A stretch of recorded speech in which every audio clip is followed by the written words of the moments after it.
live. It's episode 64 of the Love Doctor live stream. Welcome everybody. Let's get out of that. Let's there's the beautiful people. I mean the beautiful people were in the pictures as well. But welcome everyone. The fantastic wild Delilah is above me right here. The wonderful Kinky Karma is right there. So we've got everybody here. Cheers. I've got to pour a drink actually. I don't want to cheers or slanche anyone beforehand. We have people tuning in already. Welcome. What was that you were just waving at the camera? Woohoo! Christopher's here. An ice tray. Oh, an ice tray. Is it? It looked like a silicone ice tray. Does it got like fancy little dirty shapes or something in it? Nah, it's just plain squares, but I could push them out with my thumb, so it's fun. Pushing things out with your thumb. All right. Practical. Very practical. Yes. I don't know why I made it sound dirty. Oh, and she's drinking vodka. All right, so I got the Madison Park that I had, the wonderful. Kinky, what are you drinking tonight? Well, I decided to have beer. Beer. Quite a perfect thing. So for anyone who's new to the channel, what we're doing is we're going to be answering your questions about love, sex, and relationships. We're going to be doing it in real time. You can actually drop your questions into the chat or running along the bottom. It says Slido with the event code is TLD64. Look at that, squeezing the lemon. Squeezing the lemon she's holding, oh my goodness, she's holding the glass so close to her microphone we can actually hear it, the ice. ASMR. ASMR. Woo! All right. Well, that's a, who's gonna cheers with me?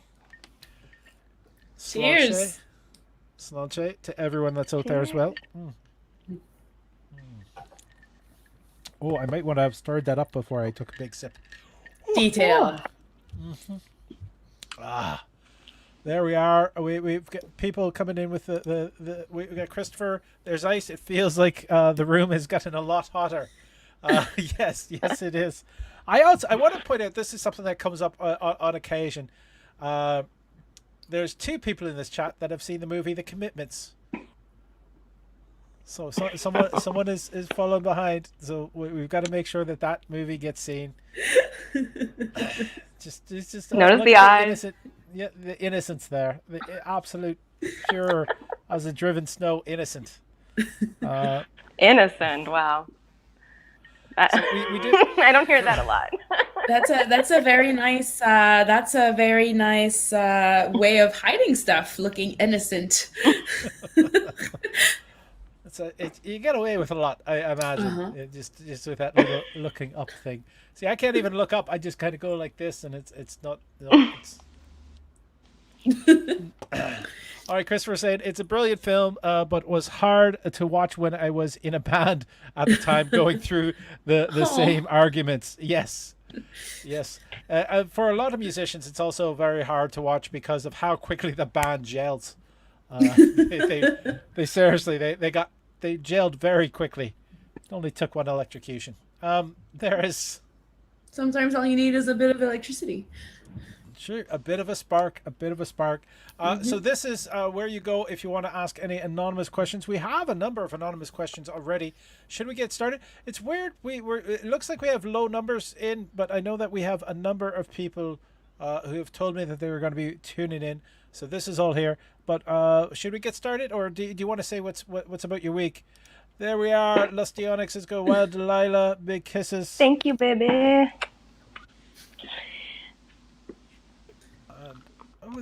All right. What was going on with your weeks, Delilah? Or sorry, Kinky was about to launch in. No. I got a part in a short horror film that I get to play. Yeah, it's my first time really acting in something, and I'm super thrilled. And so I went over the script this week, and I met my husband. Oh. Yeah, I know. Well, I mean, we both are. I mean, it's the classic like Black Widow trope where you're with the rich husband. It all starts like that, and he's the first one to die. No, it's not like that. It's a pretty interesting story. Anyways, I'm sure we'll end up having a chance to talk about it later. It's got some really interesting themes to look at. So yeah, it's really fun. And Kinky, what have you been up to in the past week? I have been living my best terrace life. Better than Peking duck mac and cheese? Oh yeah, no, like I think that was the summum. If you ever go to Saint Houblon, I think it's like they have this mac and cheese with duck, and it's better than a food orgasm. I think it's like a Mm. level higher. But yeah, and with shows opening up, I am going Mm. to like all the shows that I can, especially the one coming up, the pop up burlesque coming up on Friday. Yes. All right. Christopher is posting that Bashak is there with them too, watching over the shoulder, having a very chillax Sunday. Nice to be cuddling. Are you outside in the outside, Christopher, while you're watching? That's my question. As we get into the questions, are we set? Yes. All right. How did I do that? That's I've got to remember how to do this thing. So You showing the press polls. buttons. We start at the bottom. Look at that. We get a lot of questions. So we start at the bottom. Is buying a girl flowers still a thing? So answering that question first is Wild Delilah. These.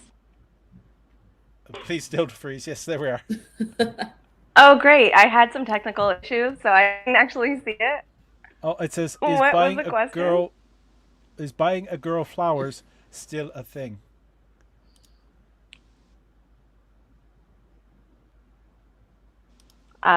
Depends on the girl, I'd say. If she's somebody who really enjoys flowers.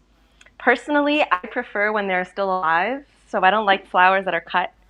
I think giving a potted plant is really nice, and it shows that, you think of them and more than just like a short-term thing. Flowers, you have to like them I and K, and it's kind of morbid. But that's just my personal preference. Here's some Am I good still things. freezing here? Because I can't You tell.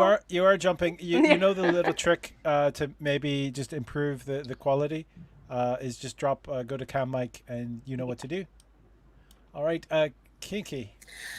I've been burned, unfortunately. I had a bad record of people buying me girls buying me flowers. But actually, I like the gesture. The gesture is very nice. But like Wild Delilah say, I like potted flowers better. But I'm always happy when I receive a gift, anyways. So whether it's like a potted plant, a flower, a rock, the girl's happy anyway because I got something. It's really, I think it's more about the intention behind it. That's most important. That is well said. I think both of you handled that perfectly. How high up was that? Did you see that leg cut? All right. Yes. Oh, Oh, look at that. It's snow in summer. yep. There we are. There's yeah. I think both of you handled that question perfectly. Buying a gift, it always depends on the person, and yeah, flowers. There's flowers are a good thing for some people. So take the time, and it's really hard to like take a pot plant and then rub the petals down a person's body. Just Yeah, it depends on what you want to do with a flower. I mean, people like putting dirt also on the person. So, like, if that's your kink, why not? well put. The next question we have is who should pay the bill when you go on a date at a restaurant? Generally, I would say the person who can afford most is since I'm in the hot seat for this one, the person who can afford most or the person who wanted it to be a gift for the other person. Fine, splitting the bill is fine. Whatever you're most comfortable with. Now, if you're taking out somebody who's not working, then pay the bill. That's easy enough to do. And if you're inviting someone out, then maybe you should be also looking at what the cost would be and taking care of it if they're going to be surprised by that. But that's the other thing. Buying a lot of these first two questions they go with traditional tropes that it's also, how can I say, the idea of that you're buying favor. Oh, like you're putting like nice tokens and you expect to have sex You're coming out. exactly. Now we were about to go to Delilah, but she has jumped away. Oh no, she's jumping back. Oh, So Delilah, are you ready and prepared to answer this question? Which she can't really hear us. Oh, are you ready and prepared to answer that question? Nope. Apparently nope. she's not. She died, but No. she's gonna come back alive. She's give me a thumbs up if you're ready to come back on screen. You are? All right. There we are. Sorry, guys. I was having some technical difficulties with my iPad, and I switched to my phone. So welcome. You're gonna have to tell me the question again. I'm sorry, but I'm here now. This is All right. it. We're in Who it. should pay a bill when you go on a date at a restaurant? Who should pay the bill? I personally love paying my own bill, and I think it touches on what you were saying about currying favor. I don't want to feel like I owe anything, anything like that. But to me, it depends also, like at what stage you are in your relationship. So if it's like the first date and you're trying to take me out for like a super expensive dinner, I'm gonna feel really uncomfortable about it. If we like know each other pretty well and we really enjoy each other's company already, I would say I wouldn't mind being taken out and treated like a princess once in a while. And but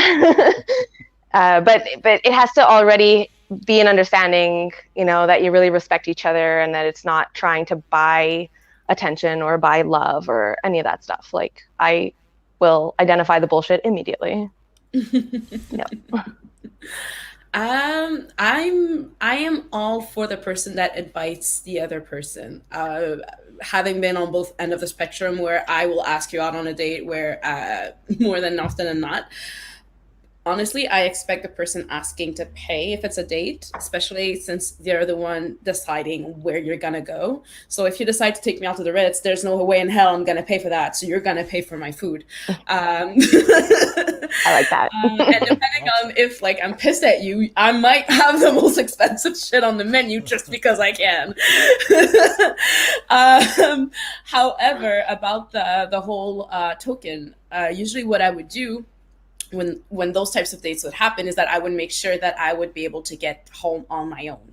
So let's say we only have like a restaurant date. Well, you know what? That's nice. We're just going to leave each other at the restaurant and we'll touch base later on if something happens or not. But yeah, I feel that the sex machine would happen whether or not you would pay for a supper. I think it's the most trope that we see more often than not, but just helping out people in general, sometimes I feel that it's like it gives grounds to it. So at the end of the day, what gives?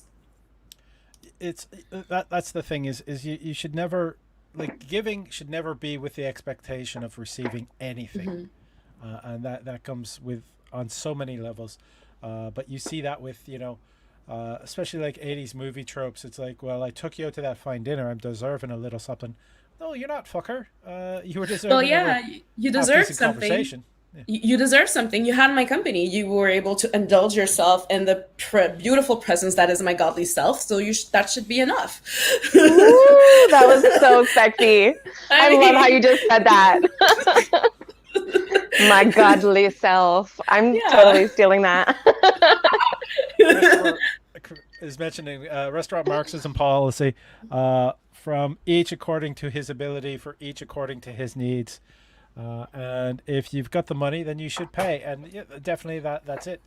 It does come down to who is better served. And unfortunately, women in today's society are still not making equal to the same as a man. So if you want to sort of take care of it or view it as your obligation to do so, then there's nothing wrong, but just not to expect something back. So offering to pay is always kind. You offer to pay, they can refuse, and you can maybe just on one step say, are you sure? Because I'm willing to, because I really enjoyed this time with you. And if they still refuse, then you split the bill. You know, because it's normal that somebody should refuse once. It's just saying. Swap his with her, of course, because this isn't the 1800s anymore. There we are. So Christopher is catching his own language, so we don't have to. Here's a question. I don't know if somebody invites you over for a barbecue and tells you not to bring anything, should you bring anything? Don't. Depends if I I'm have it. If I don't, I won't go out of my way to bring something, but if I have something that I think they would enjoy, I would bring it. yeah. Be it aside, or your own beverages, etc. Hmm. Especially if you like something a little special or whatnot, that you're willing to share with the others who are there. That's my take. And next question that we have: what are some of your favorite things to do in a threesome? Well, all right.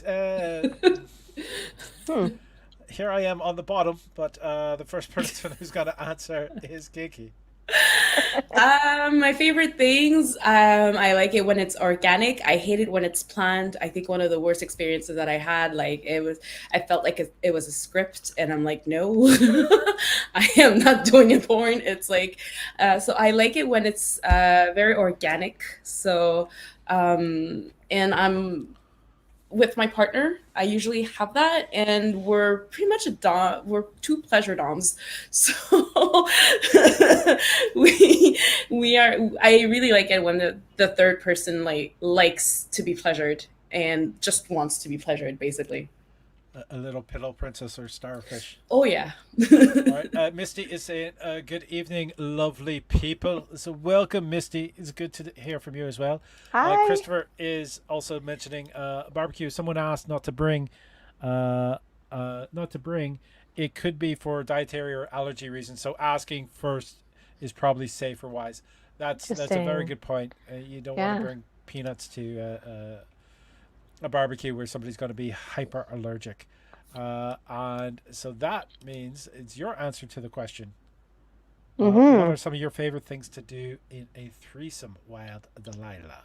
Well, I mean, I would love to find out more. And I seem to be one of those pleasure people that you're looking for. So, Well, I am open to dating, so let's date then. all right, look at this. Okay. So I'll have more info for you guys next time. All right, I'm here trying to dislocate my jaw. Just it's all right. There's a certain level of just watching the other people, which is amazing. I'm one of those people that how can I say, I multitask well. So if I'm laying down and one person has straddled me either over my face or over my penis, it sounded so weird to say it that way. That's so good. Penis. But if the thing is, if I have two people there who are straddling those two places, then that's fucking amazing. Because the more I eat, the more sensitive I'm getting. And if they're facing each other and enjoying each other with hands, fingers, lips, etc., then that is. I always hate. The thing is, Kiki, you mentioned that you didn't want it too pre-planned. But Yeah. the thing is, people should be aware of each other's boundaries going in. I think believe there's a little bit of discussion that should happen before the blood gets up. That's the thing. There's a difference between discussing boundaries and pre-planning, as in you're going to start with this, and then I'm going to do this, and then you're going to do this. And then it's like, I know that it's securing for some people to have control over the situation, but me, I think it's like the best way to just get me out of the mood. But discussing boundaries for me, I think it's even before considering or thinking, and for me to have a threesome or even have a sexual relationship with you, I need to know beforehand in order not to be disappointed. I don't know why this is Yes, coming up in the that's- recent question. But, Not quite the ending I thought you were going for. I thought you were going to say it's important to know your boundaries so that I make sure that, they're respected and that like we don't cross them. But no, so I'm not disappointed. But that's the thing. But that's exactly the thing. I mean, there is nothing for me that is most frustrating where you do a huge build up and then you realize that the boundaries that you guys have are not compatible. Like, so many frustrations, such deceptions. So yeah, I feel that. Let's discuss that before anything else. No, Absolutely. Christopher saying, hoping to see you all at a barbecue at my place. I'm not sure why that came up during this question. I am waiting on the invite. One other thing to sort of mention that something that I enjoy because I love to watch as well. If I'm maybe with a partner while they're orally pleasuring the other partner at the same time, that is such a beautiful thing to watch, especially like a woman on her back with another woman between her thighs, and then me behind the woman who is between the thighs. The visual stimulation is amazing on its own, but it's also that. But again, it comes down to whoever is in the center there better be a fucking good multitasker. Yeah, that's usually usually the one in the center. That is And I'm happy to be. it's not a great disappointment, but it is sometimes a little disappointing, even if you're even with just one partner, if they're not that great a multitasker, because the 69 is such a great position, I believe. I believe multiple positions as you are enjoying each other while you're sharing sex, but with the 69, like the closer I'm getting, the more I muzzle in, if I could say. I don't know if I could be more direct than that, but just that is sort of, and that drives me closer. And if they get to the point that they have to stop or just squeeze on a base, or because they can't concentrate on anything else than what's happening to them, it's a little disappointing. It's also complimentary, the fact that I can push them that far that they don't have the control to think or do anything else. But it's kind of very sexy when both of us are just going on. It's, I think, the best positions to play who's coming first. Yes, it's like making it a wrestling match. Yep. So what is your favorite wrestling match? Wait, hold on. We'll move on to the next question. Ultimate Surrender, guys. Ultimate Surrender. Ultimate Surrender. All right. Yeah. Do I need to Google that? Or... Oh, yeah. All right. Ultimate Surrender. That's something to be Googled. Wait, what is it? Tell us more. No, I'm not. No, I'm Teach not. us. Oh, no. Is The only ethically sourced porn there is, or look, I found it porn? on. It's wrestling porn. I found it on Pornhub. But if you like a good degradation kink, I find that it's one of the rare degradation kink that I enjoy to watch. Is it like consensual non-consent? No, it's consent. It's consensual. Okay. Well, the thing is, they bet. Is it one of those ones where they bet who is the bottom or who has to be the pleaser? No. Just go watch Oh, it. shit. All right.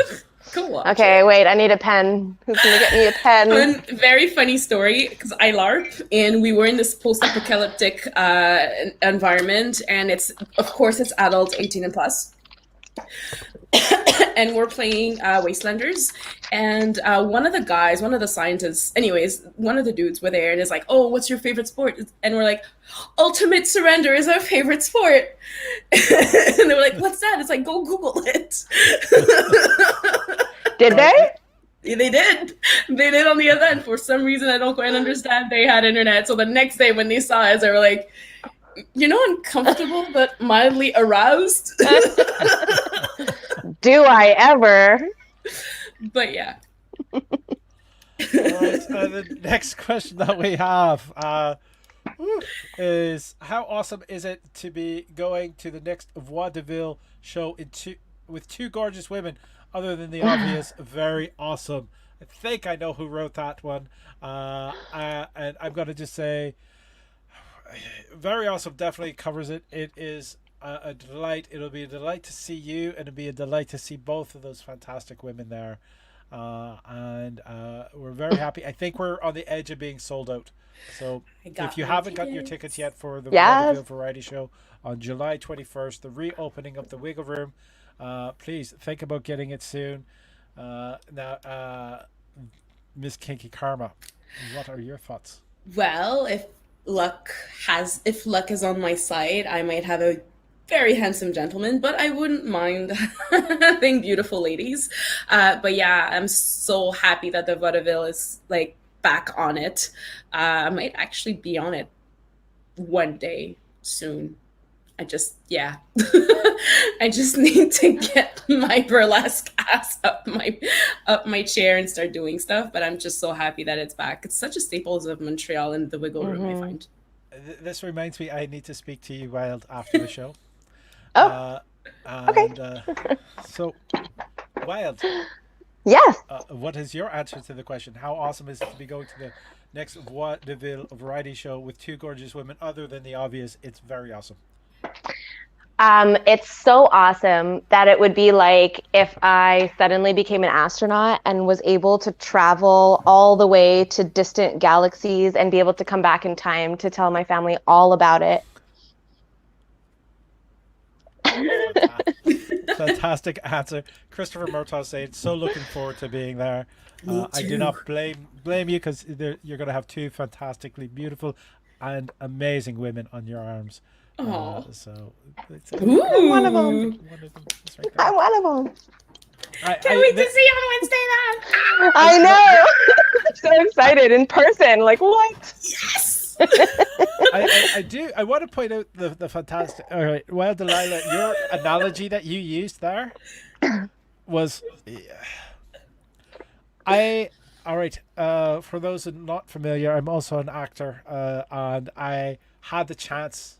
I got the role in a film, a speaking role, a major speaking role in a small little independent film, and I was very proud at the time. It was like the first time I got like a major role in a feature length film, and I was happy to tell my family and my folks and everyone. And in that same week, a person I graduated high school with was shortlisted for the astronaut program, and it was like, well, all right, so I get to go play pretend, but they get to go into space. Just it didn't quite seem to have the same ring. Still cool. Yeah. Wow. I was very, very happy. I don't know if I should share the link to the video for people to watch it. Yes, totally. On yes. YouTube. All right. I may do that. It's a wonderful film. The first act, stick through the first act because they set up everything for the last two acts. I'm very happy to have done it. Are we ready for the next question? Mm-hmm. All right. The next question is, period sex, yay or nay? Wild Delilah. I would say if she's comfortable, that's the most important part, right? Because some people, they either feel really cramped or they don't feel sexy, or, you get all kind of hot and sweaty and sometimes things hurt. And you just have to feel the vibe, right? Like, see if you're both really into it, then absolutely. I find personally, when I'm not sore or anything, that it's really nice to be lubricated that way, and it's very warm and it's very sensitive. I enjoy it more in the shower just because I can kind of let go a little bit and not feel constricted by anything. But there are really comfortable plastic sheets that you could put on your bed, so you don't have to worry about ruining anything. And honestly, if you're both okay with it, or all of you, however many there are, then go for it. Nothing to be scared of. It could be very enjoyable. Never try, never know. There's nothing I can really add, as long as both of you are consenting, both of you are aware, and you are. Sorry, I just got reminded of the music of Rachel Lark. She has a song called "Hot, Bloody and Tender," which is great. Which, though she does sort of surprise her partner with it, but he was going to Italy, and this was their last chance to be together, and she didn't want to ruin it by saying no. So yes.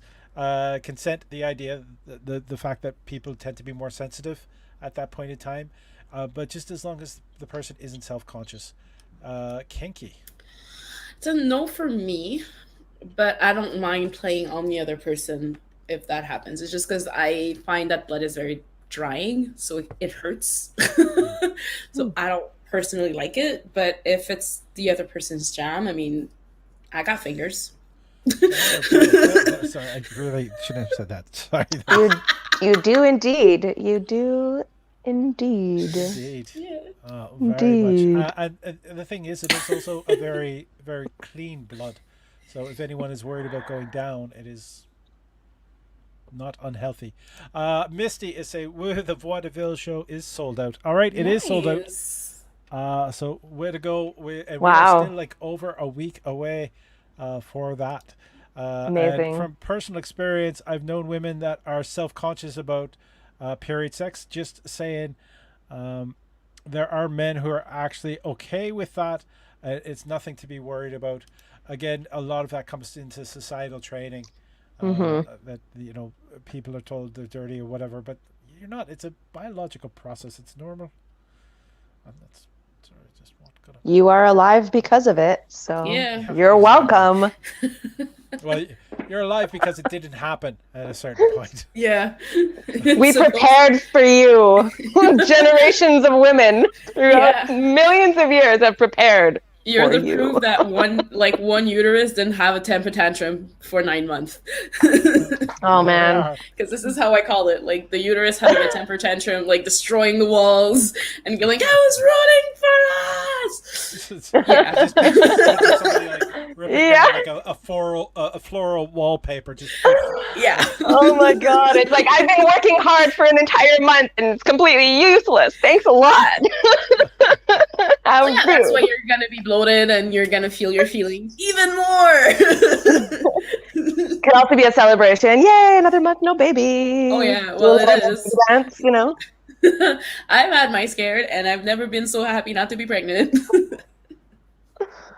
it's almost like a period should be a thing to celebrate for a lot of people. Yeah, Right? I remember in French there's this prayer. I'm gonna say it in French. I'm gonna try to translate it later. It's Marie, toi qui l'as eu sans le faire, faites que je puisse le faire sans l'avoir. So it's Virgin Mary, you who were able to have it without doing it, please let me do it without having it. That's really great.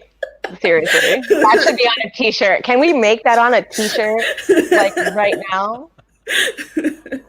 Right now it would be a bit quick, but we'll Right see now. about that in the future. Live. Whoever does it first gets a signed, kissed photo. Ooh, all right. Do the thing. Do the Excuse me, I thing. just got to go over to the graphic design page. And do that up. We got a big laugh. That is awesome. That is an But awesome saying. it It's was an awesome actually- prayer. It was actually a real prayer said in Quebec, actually in the French, on the French side, actually, because contraception and stuff wasn't necessarily something that was Lord approved, so you had to pray. Mm. I another highly Catholic country is of course the wonderful place of Ireland, and I'm just checking the exact date. 1985 was when condoms became not illegal. Condoms were Whoa. illegal up until 1985 in Ireland. Hard life. Yeah. That is My one goodness. thing. How do they not have so many babies like everywhere? There are so many other had so types. many babies. There are other There's ways a of stereotype that we're dancing very close to. Oh So boy. I'm the youngest of 5. My father is the youngest of 11. Oh my god. There are ways also, by the way, natural Ouch. contraception, like lemon. The pull-out game is strong. Yeah. No, there's Yeah, a board game. that's my method. It works real well. But there's also the lemon method where you would put a lemon. There are some types of teas. Yeah. I mean, it's the pH level will kind of screw with the You just go in the Dead Sea. Just like float in the Dead Sea for a day. You are not getting anything up there. yeah. And how did they not have so many babies? I have lost count of my cousins. There Oh we my go. god. Another. I take it Irish back. I take saying. it back. I apologize. My ignorance. And this is how the Irish will take over the world. In Yeah, Quebec, sure. also a strongly Catholic place. It was called the Victory of the Cradle. And Wow. that was the term. It's a Catholic church. Very much encourage people to have as many children as possible. Encourage francophones to have as many children as possible to outbreed the Anglos in Yep. the province. I'm done. That was... Bye. What? That's intense. Anyway, I was thinking about your previous comment about celebrating menstrual blood, because it is a sign. Yay, another month without a baby, and living in this beautiful world that we That's for people do. who don't want to have children. If you Of are trying to course. have children, it can be a little bit devastating. And we I should still feel acknowledge like that as well. it should be a celebration, though. I totally agree with you, and I think like the narrative around period blood being this disgusting thing is like it really needs to change. I don't think that's really the world that we're living in anymore. And I really hope that we could celebrate it as a perfectly wonderful bodily function that is just showing you that you're still part of nature, and you're there, and you're able to create something if you choose to. Like that's, I think, a beautiful thing. Yeah. And I would love to have sick days for when like your menstrual cycle is just out of whack. But Welcome I to the wish period that it was. episode of the Love Doctor live stream. It was more. Well, this actually ties in a lot to the theme of the short film that I'm going to be acting in. Yeah, it really touches on this woman who is unsure whether she wants to have kids or not, and it goes back and forth quite a bit. I mean, it is a horror film, so obviously there's some other like interrogation processes and like nature spirits and things like that come in. But it's just such an interesting concept, right? And one of her arguments is that the world is kind of going to shit. There's all of this, like we just don't have a planet that's sustainable right now, and we're not setting it up for a proper future, right? And like it's one of the arguments as to why she doesn't want, but then she's like compelled socially. So I think it's really important that we say that women don't need to have babies to be valid women in society, and that's so important. Don't have kids just because you feel you're compelled to, because you think that you have to, because you feel like it's going to please other people, or it's going to make you feel like you finally have a reason to live. For me, a red flag is when I ask why you want to have kids, and all they say is because I want to, because I have to. I'm like, okay, but can you elaborate? And they're like, no, it's that. I'm like, okay. Were you able to ever envision a world with you not having it? Is there another like? For me, that's one of the biggest red flags that I've found. Yeah. Just a reminder for people to hit the like buttons. I just saw somebody somebody just hit the like button. Please make sure you are. You like it. Has got a comment in here. Disgust of menstruation is yet another holdover of the entrenched misogyny in our culture. Yes. I do agree with Christopher on that one. The roots, they run deep. They run so deep we don't even realize they're there. And that's okay. When we realize they're there, we should just acknowledge and learn from it and grow, and not take that as an opportunity to shatter our fragile ego and then be too scared to try to rebuild it. Because I guarantee you, once you try to rebuild it, it's so much better. Yes. Jinx. All right, somebody owes somebody a Coke. Our next question is, what is the one thing your partner can do to cheer you up on a bad day? And we get love from Vermont. Welcome, Vermont, into the chat. So I love Vermont. What is the one thing your partner can do to cheer you up on a bad day? Love from Vermont.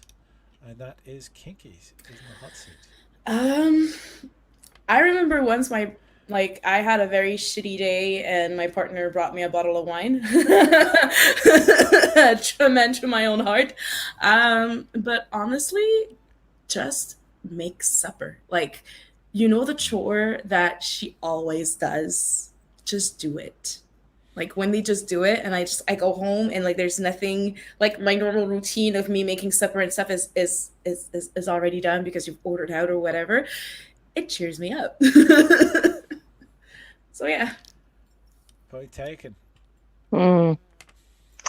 Yeah, I mean, the thing that really cheers me up is that knowing no matter how grumpy I get, you still want to be around me. And then just like being able to make jokes with me and stuff when I'm in that energy really shows that, I could be in that energy if I choose to, but it's kind of a choice. And then at that point, I just kind of get out of it just because I have this, loving energy that is more powerful. It's just, you know, it doesn't even have to be a specific thing that you do, Yeah. but just coming with compassion and that beautiful energy and not losing yourself in my negativity is like enough to break it for me.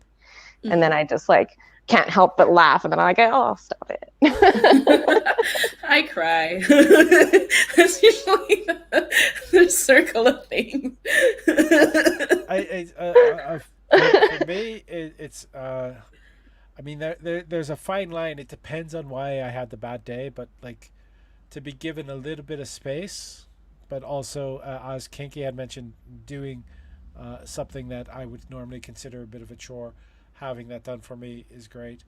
And sometimes just having that person to cuddle with, to have that person that you can wrap your arms around, that you can spend the time, that you can breathe on their neck, feel their breath on your neck, or just hold tightly. That kind of goes to curing a bad day. And when you get past the bad part of it, then doing a little bit of discussion about what made the bad day and what you could do to defeat it if whatever that happens again. So If anybody's answer is stuffing their face into a nice set of boobs.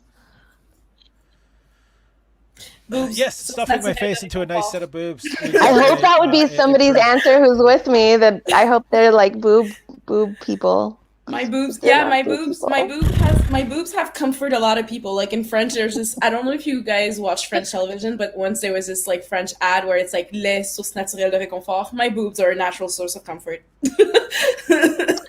Yep. I've been singing that "Everybody Needs a Bosom for Pillows" song since I'm like 4 years old, and I feel like that's what made them get created. It's like I called it into the universe, you know. I was like obsessed with that song forever. I was like, everybody needs a bosom for pillow. But I mean, I think that's like the best feeling in the world, having a hug, but like your head is like on those pillows, and it's like, and not even in a sexy way, just really like, I just want to get smothered in it. And that's why I feel sad, because like, well, with COVID, it's not that bad, but like I had one of my friends who has as much of a big of a pair. And the first time I met her, I'm like, I want to know how it feels. Finally. Yeah, it's really fun. Yeah, I did create that word about a month ago, right? I posted it on my Instagram. For those of you who are not following me, do it. And also, the word that I created was automotorboatable. Yeah. It's literally being able to, and should, because they're beautiful, grab your own set of boobs and go, yeah, if I do, yeah. You could totally do it. They are so automotorboatable. Not only is it a sexy act, but it's a fun word. You should try it. Automotorboatable. Automotorboatable? Automotorboatable. They're motorboatable, but by the auto self. I need to lose weight or else I will be able to do that. Misty is saying, yes, I love that song, and it did make me happier with my boobs because they are great pillows. Christopher saying, boob stuffing. They are. Is there anything in the world that is better than that? I feel the sudden need to turn on the air conditioning. Just if you want to get poked in the cheeks, I guess, or the neck, depending on where you might be stabbed. I do want to point out that you do feel a similar comfort if your head is between two thighs. Yeah, I'm sure of it. There we are. We're ready for the next question, or do we still want to talk about boobs? Because I think Vermont likes us talking about boobs. I don't know. Now that we're talking about thighs, I'm really interested to hear more about that as well. I'll be very forthcoming here. I discovered that I'm very, very attracted to women very recently. Ooh. And yeah, I feel like this is my coming out day, because I haven't really talked about it to anybody very much, but I've been increasingly more and more attracted to women and less attracted to men. I don't know if it's just that I'm in a phase right now, I guess. Yeah, I have that type of phase where it's like, Okay. Good to know. It happens. It's normal for your preferences to shift back and forth. Wendy Bonbons jumped in here for it. Wendy! The fantastic Wendy Bonbons. Oh, man.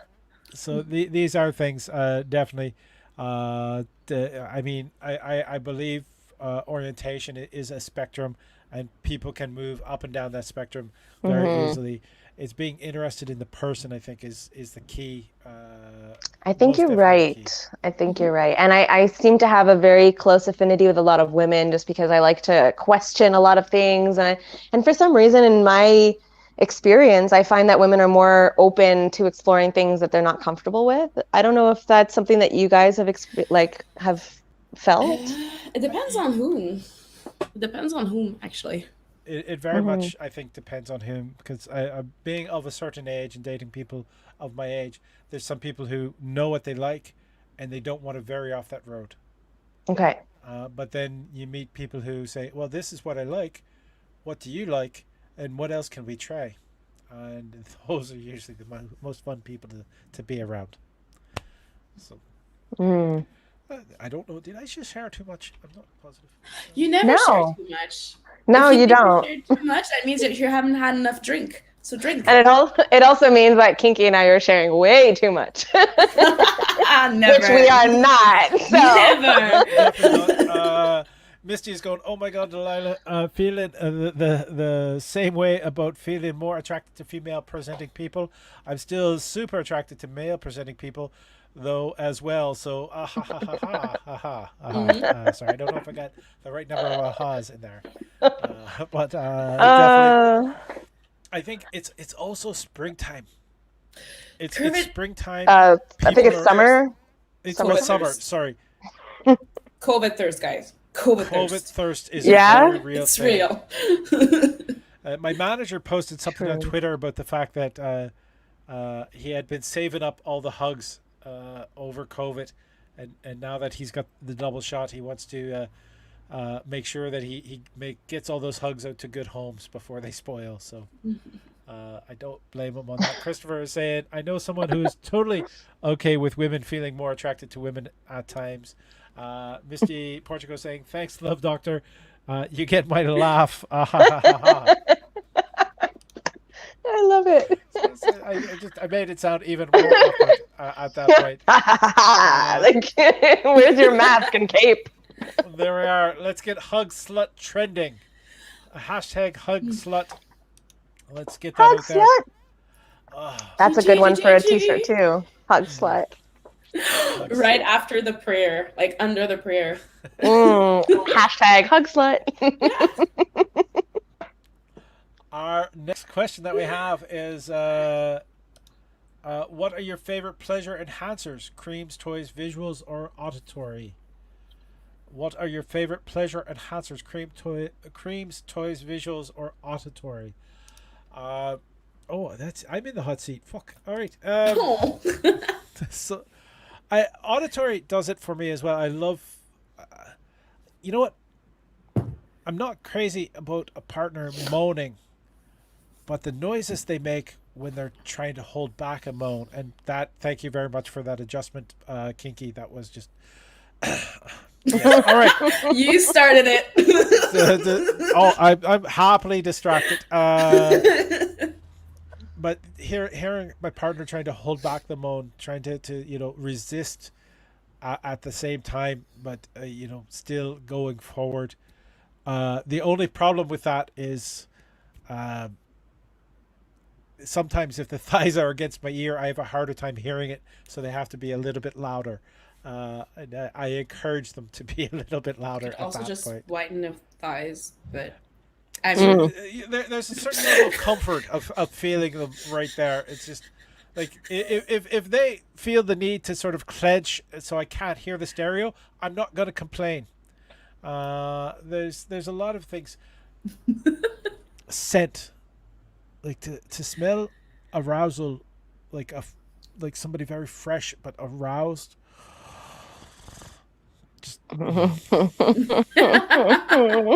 There is a hungry man. Wow, I felt that in my core. I felt it as well. Oh my God.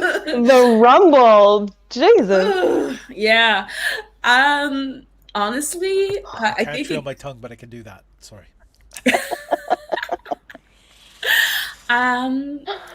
Sometimes that helps. Yeah. Sorry.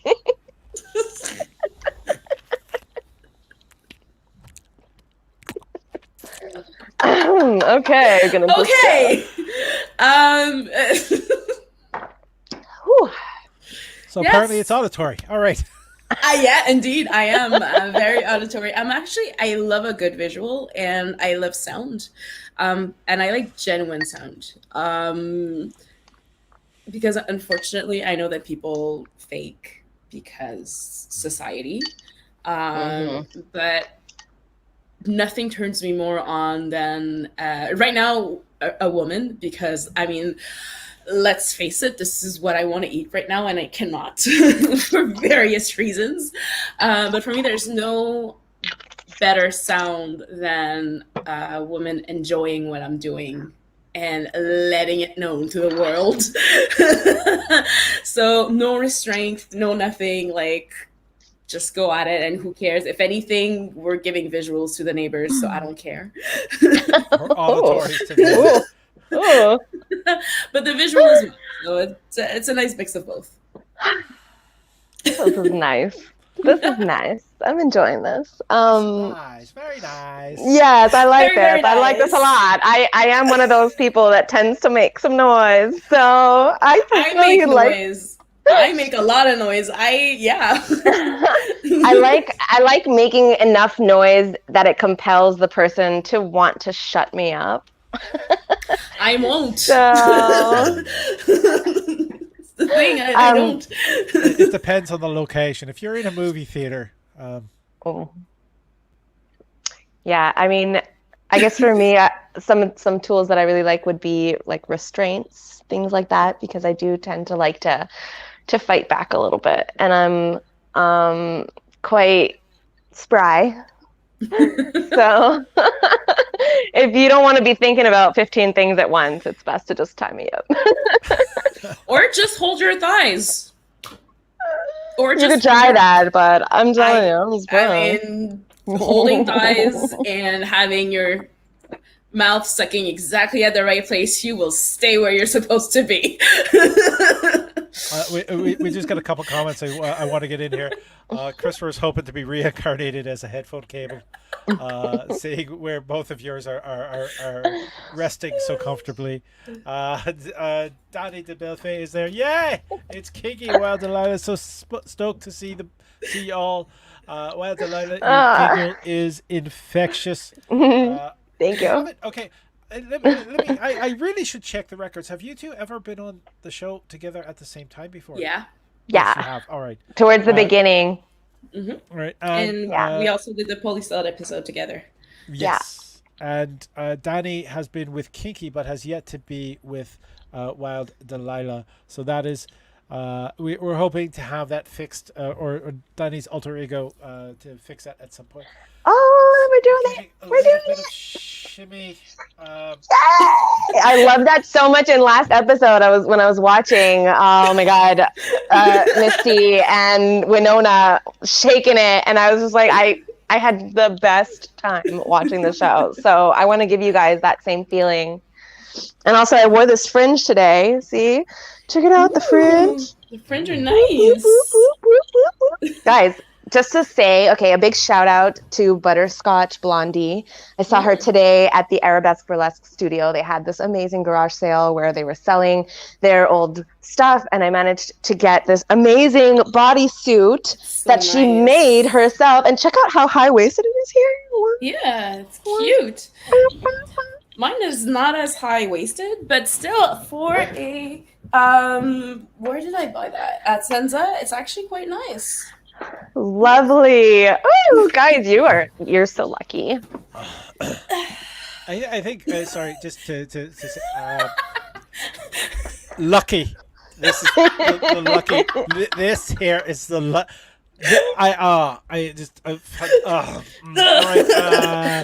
that is saying Keegan took my love doc virginity, and I can't wait to be on with Wild Delilah. Yay, Can't wait me to be on. too. Well, hold it, sorry.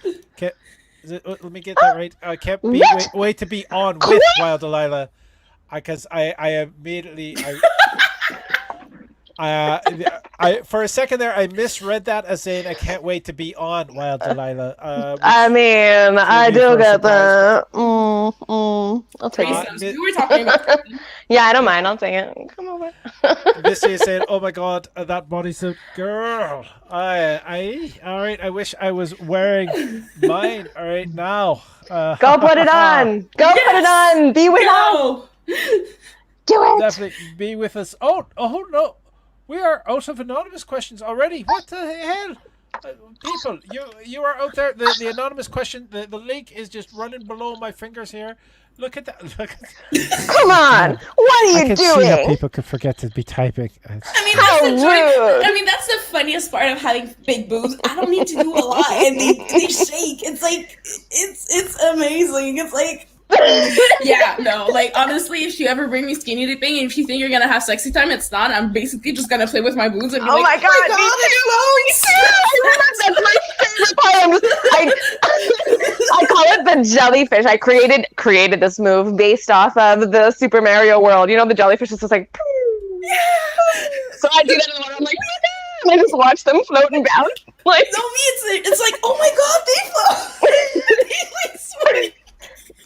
nothing better than the moonlight grazing over the water, grazing over the bosom, and you're just floating down, and you don't even pay attention that anybody else exists. You're just like, But it's not cute. It's really not cute. It's really not.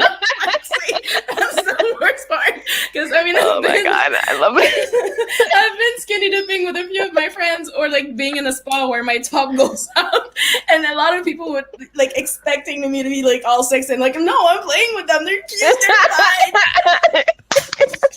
Oh my God, I'm so going skinny dipping with you. Yeah. That bucket list item You right get there. an invite. Just You can come too. Yeah. sorry. Just I want to address how you said that.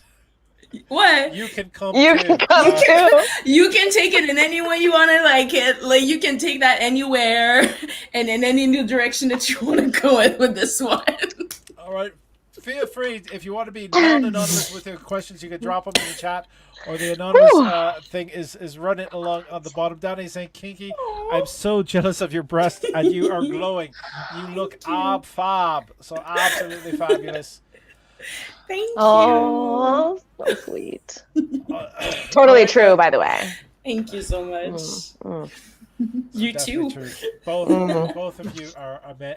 You look know what? I scrumptious think- too, lady. I don't know why I mentally blocked the fact that both of you had been on together, but I don't think my heart could probably take this. This is all right. We did get another question in. Is letting the questions run out leading to the ensuing jiggle for punishment totally worth it? Yes. All right. The question is answered with yes. We deserve to be punished more. We have been bad. Naughty Zoot. Naughty Zoot. Terrible. How dare You are you? mean. How could you do that? No. No. Big festive people unite. Unite. They actually just sort of squeeze together.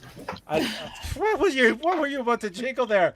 I was gonna seat myself in order to have like a strong, like the secret behind having such big boobs and not like having back pains is posture. Always have a good posture and work your back muscles. My technique is strap them in like a motherfucker. Like they're not going anywhere at all. Oh no, me they're going They're anywhere they want. Like strapped. COVID literally freed the titties. Like COVID freed my titties. I do feel that. Unite. It depends on the time of the month, I would say, because sometimes they're like just so sore. I can't be without a bra, like at all. I have bralette for that though. I don't use the unless it's the Shane crossover top that I bought that I should have worn What? next time. The what? The what and the what? What? Okay, do you watch TikTok? You know the TikTok sensation where like it's a cross thingy and then like you have like a major under boob. Yeah, Okay. it's amazing. It's $15. The hype is real. I bought Really? 2. I want 3 more. No. Are amazing. The one where like you have the wire from the middle, Yeah, but then it only yeah. covers side. Oh, Yeah, what? yeah, It I have actually it. holds. It would hold these things? But that's the thing, it doesn't. It's the wire is just for the garment to stay correct, but it doesn't hold anything. So it's actually really comfortable. Oh, I don't know if I could do that. Oh, I don't know. Okay, I'll have to try. I'll have to try one. Next time you come over, I'll make you try mine. That's one I did. Okay, deal. Deal. That's happening. And then the oral sex, brave Sir Robin. That was a good reference to Monty Python. COVID freed the titties should be on t-shirts. My tits are pretty big too. Thank you, McDonald's. You supersized me real good. Are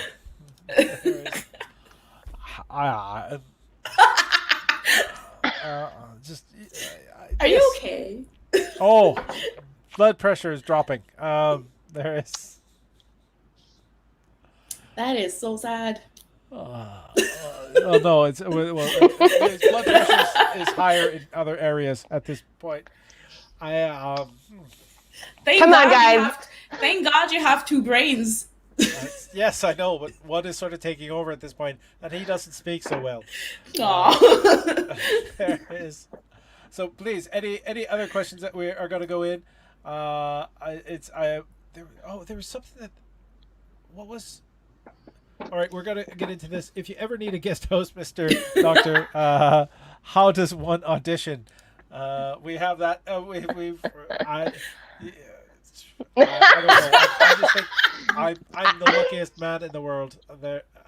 All there is to it. Sorry. I thought you were just giving us a better view. Not on purpose, but the universe said, give it to them. And the universe said, let there be titties.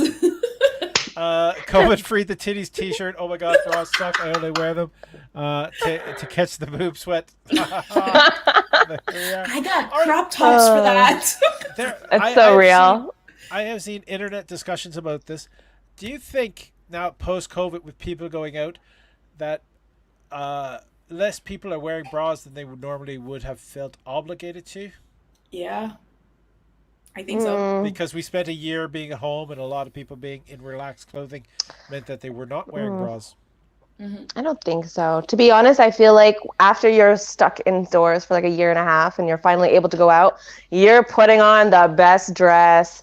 You're like showing off everything you have because you're like, wow, I'm finally able to go out. Oh my God, I've been waiting for this day for a year and a half. What's my best outfit? You know, and I feel like it's going to just bring out a little of the... you know, but for some people that means not wearing the bra, as in wearing something that's backless or. Okay. Well, sure then. Yeah. In my case, that's what happened. I have a lot of backless stuff, a lot of things where I would wear but with a bra, but like those black bras that kind of makes it look okay, but not anymore. But yeah, no, it's like ever since COVID free the titties, I do not care. That's beautiful, honestly. I didn't think about that because to me, when I don't wear a bra, it's because I've like given up on the day. I'm like in my pajama pants and they have holes everywhere and like that's pants. Like my boyfriend can literally know how everything is if I'm wearing pants or not. If I'm not wearing pants for at least 3 days straight, that's when he starts asking questions. Are you okay? What can I do? Do you need a massage? More, what happened? Who did you talk to? Again, BPD here. All right, we have some more questions, but I'm loving this conversation. I feel that so hard. We got to talk about that too, eh? Yeah. Because I feel like we're on the same page. Yeah. COVID freed the titties, but it also freed my mental health for better or for worse. I mean, every step back is an usherance to multiple steps forward, I find, because it gets you the opportunity to be introspective and to consider things that you wouldn't have had a chance to consider. Like, honestly, I'm in a way grateful for the pandemic. I feel like it's something that we needed to kind of shake things up, not just as a society, but also individually. People have had a lot more time to sit and reflect about things that were really important to them versus not important. Things like I learned a lot of skills that I probably wouldn't have had time for had the world stayed the same, or that I never would have thought I should get on board with, because it shake things up. Like, you need that kind of like a awakening, and I got my beautiful puppy, which never would have happened without COVID. Aww. So yeah. At the same time, a lot of people didn't deal with COVID well, and that's okay. They didn't need to learn a bunch of new skills or whatnot. If For that sure, was your for way sure. of dealing, then that is fine, and it is time to. Absolutely. And I mean, BBT skills are still skills. having like bad days just like eventually will remind you of what good days are so valuable, Yeah. And sometimes when we're in a funk or in a bad place, it's just a great reminder to explore like a little bit more about your surrounding, about yourself, and try and understand where it's coming from and how to make it better. I'm definitely one of those people. I spent decades completely miserable and I had no idea why. And then when I found the things that brought me so much joy, the people that brought me joy, it made me realize that a lot of what you have to change is just your surrounding, like the things that you really, instead of trying to make your neighbors like you, or to make people that you don't really connect with like the person that you think you're supposed to be, you're not going to be happy in that body. You're not going to be happy in that mentality, in that mind state. When you find your people, and you could be weird and you could be goofy, and however much of it that you want to be yourself in those presences, like, it's just the most incredible feeling. Yeah. On mine, it's more I was able to put words on stuff. Like, which is similar and valid as well. Yeah, it is, in a sense where right now I understand more the wars that's going on in my head, as much as one of the last conversation I had with my therapist was that you were at war for so long. Right now you're not at war, but you're still having PTSD. But like right now, all I can see is just like the logical part of my brain being all rational, and the emotional part being like, no, the floor is lava.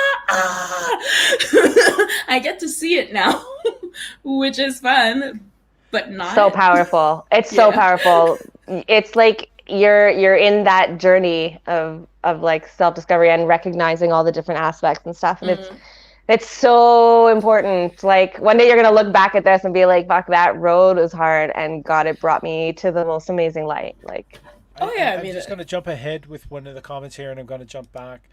Danny says BPT here too, with a dash of histrionic disorder as well. Just for extra sport. Just to spice things talking, Danny. I'd love to have you participate in this. We have been talking about doing another very special Love Doctor live stream about BPD, and both Kinky and Wild Delilah. I'd love both of you to be part of it. We're trying to get a couple experts on board as well, so medical experts, so we can be answering questions and having fun with this topic as well, talking about being healthy and taking care of yourself. Danny also mentioned to Chris that you auditioned with Felicia, and it rubs the lotion on the skin. So okay. Oh wow! Can I see that? Can I watch? So Chris, can I everybody to see you rubbing lotion on the skin, and Danny would definitely love to be part of that. So we just have to find a night of the week that works with Felicia, as well as absolutely. Oh, I have something to say to okay, so Kinky, you mentioned that you were talking with your therapist recently, and that just sparked something. And it's the weirdest thing. So I was talking to my therapist / naturopath. So she does this like really interesting procedure called emotional repatterning, which is fantastic and has changed my life. If you guys want to know more, message me. But so I'm sitting there and I'm literally in tears and I'm talking about, and I'm like, I'm so sad about this, and this is my past, and I'm holding on to this trauma, and I don't feel like I can get it go because I'm so guilty, and blah, blah, blah, blah. And after like an hour and a half of talking to this woman, you know what she tells me? What? You should do a one-woman show. You're quite funny.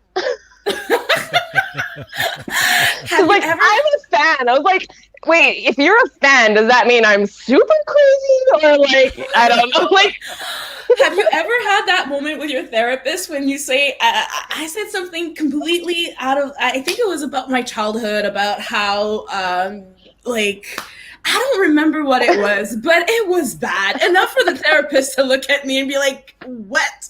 I'm like that, and he's like, "It's normal, right?" He's like, "No, no, it's not." Oh God. Okay, but Danny has pointed out that it's important to discuss mental health openly. yes. And I definitely agree.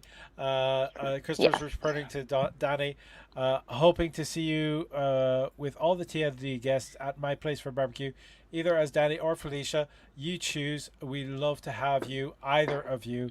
And I would love that, Chris. So there we go. Aw, Gonna I love cannot to wait for in- that. in That's the gonna be chat. great. Yes, totally down. Totally down on that. I So- also I will admit that I've had in the past questions about the validity, because not all therapists are the same, and some are not as good. And I have uttered the phrase, "I wish therapy was a lot like Air Canada, because they welcome you into a comfortable seat and then they lose your baggage." Nah, no. What they do is they found the baggage that you thought you lost, and then they open it and like, "Oh, look at that shirt. Let's wash it." No, see, that's not what my therapist does. My therapist is like, yeah, so what? So this happened. So that happened. Forget about it already. It's been fucking years and you're carrying around all this shit. She's like, just lose it. It's not serving you. That's why I love her. Like she's so good at just being like, nah, that's fucking bullshit. And I'm just like, Yeah. All right, Misty is saying it needs to happen after August 15th, so they'll be in town for the barbecue. I didn't realize you were leaving town, Misty. Christopher, I don't want to speak for you, but I imagine we might have more than one barbecue this summer. I have a spa by it, guys. I'm like currently my quest is getting my spa to work. I'm actually using a coping skill which is called distraction. Give you a gist. I did a bit of DBT, which is dialectic behavioral therapy, and then I'm gonna go on to mental-based therapy because I have a therapy background, I have a counselor background, so it's actually very funny to speak with a therapist because I kind of know all the tricks that he does. It's mind-boggling, but yeah. Something happened, so I'm just gonna distract myself and getting my spa to work tomorrow. So we can have a lot of barbecues. yes. With a All spa. that I'm gonna say is Where are you located? I'm located in Montreal. I'm located on the island near metros. Okay. I also backed on Kickstarter the game of real life, and so I have a copy of this game, which is basically DPT. So it's what is it? Direct behavioral therapy. Dialectic behavior. Behavior therapy as a card game. So it's a lot like, well, I've described it to friends as being Cards for Humanity. Mm-hmm. Because instead of being Cards Against Humanity, it's Cards for Humanity. We had a lot of comments coming in. Danny is saying, "I'm gonna fangirl so hard meeting you gals in person. I find you so powerful and inspiring." Oh, yay! You yes, also. same. I had so much fun, like hosting with you. And So for excited. the past episodes of that, you can if you see the two pictures, you can look through the past episodes on YouTube. You'll be able to see it. Danny, I owe you a big hug, and I want to make sure that I give you that hug. Chris was saying, "I've done plenty of therapy. Still find it very hard to discuss mental health openly. There are consequences that make it difficult, which is a problem with society and not the problem with you, Christopher." Yeah. So that is something in society that we have to normalize and make healthy. Danny's saying, "My therapist assumes that there is a bomb in my baggage, and so she leaves the room screaming." Definitely. Has anyone ever had the bomb talk at an airport?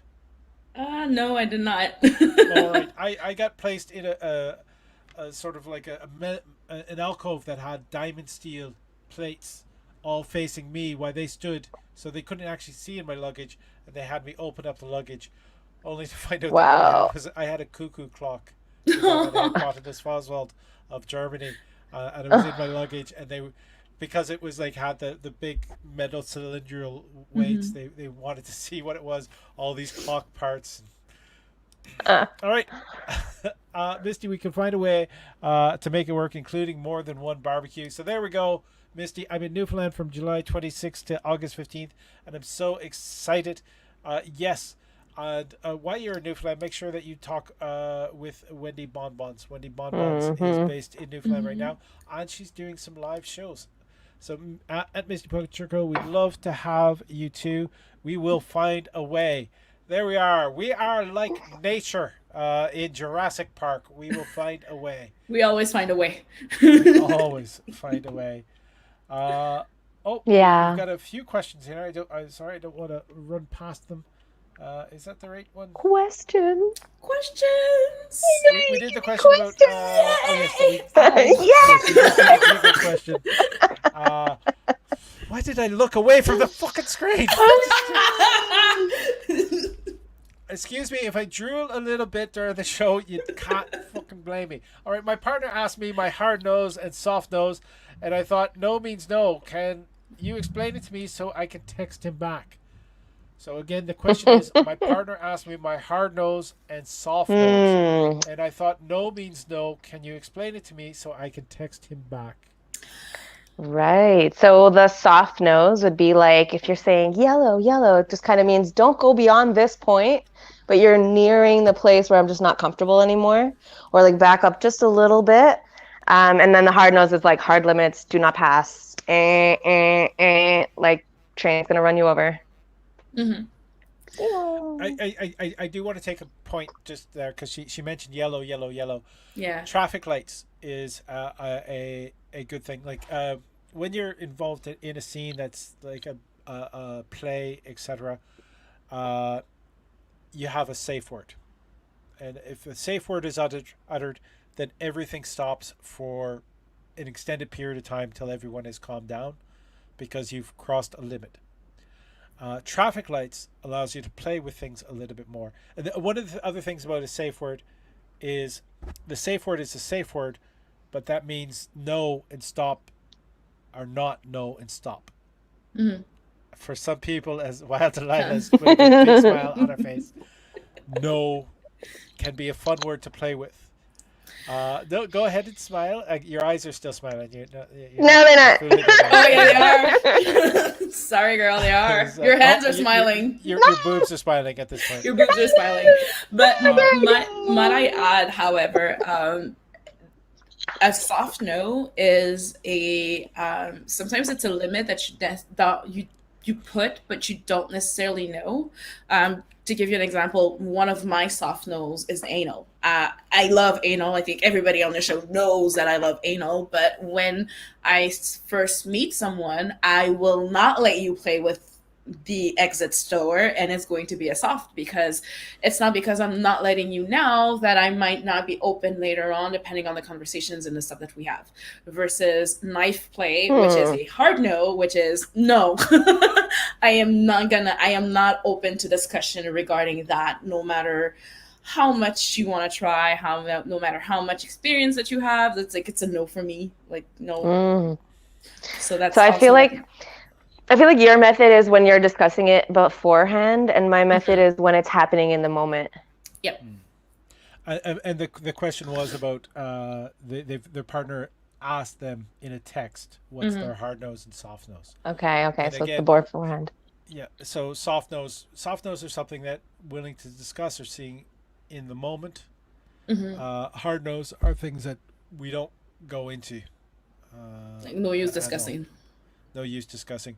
Or if maybe after you get to know each other, then you can begin to play with those limits. Now, what Delilah was saying about yellow is traffic lights, which can be in play or in scene. If you are with somebody and they're doing something and they ask you what light or where am I, and you don't want them to stop, you're kind of very much enjoying it, you can say green light. If they are coming up edging on something that you trust them, but then you can say yellow light. If you say red light, they stop what they're doing, but it doesn't end the play. like Mm. a safe word would end the play. So red light is like, okay, we you know, if it is butt play, the person's not comfortable with butt play. Uh, okay, yellow light, you're rubbing against the orifice. You're playing with that. That's fine. Red light, you stuck a knuckle in. I'm not comfortable with that. Red light, pull back. Mm-hmm. And just to taking that as an example, but it could be something along that line. I really like that a be lot. butt play Yeah. or just the yellow. No, no, not the butt play. You know that. Shut up. Um, no, I really like the concept of the lights.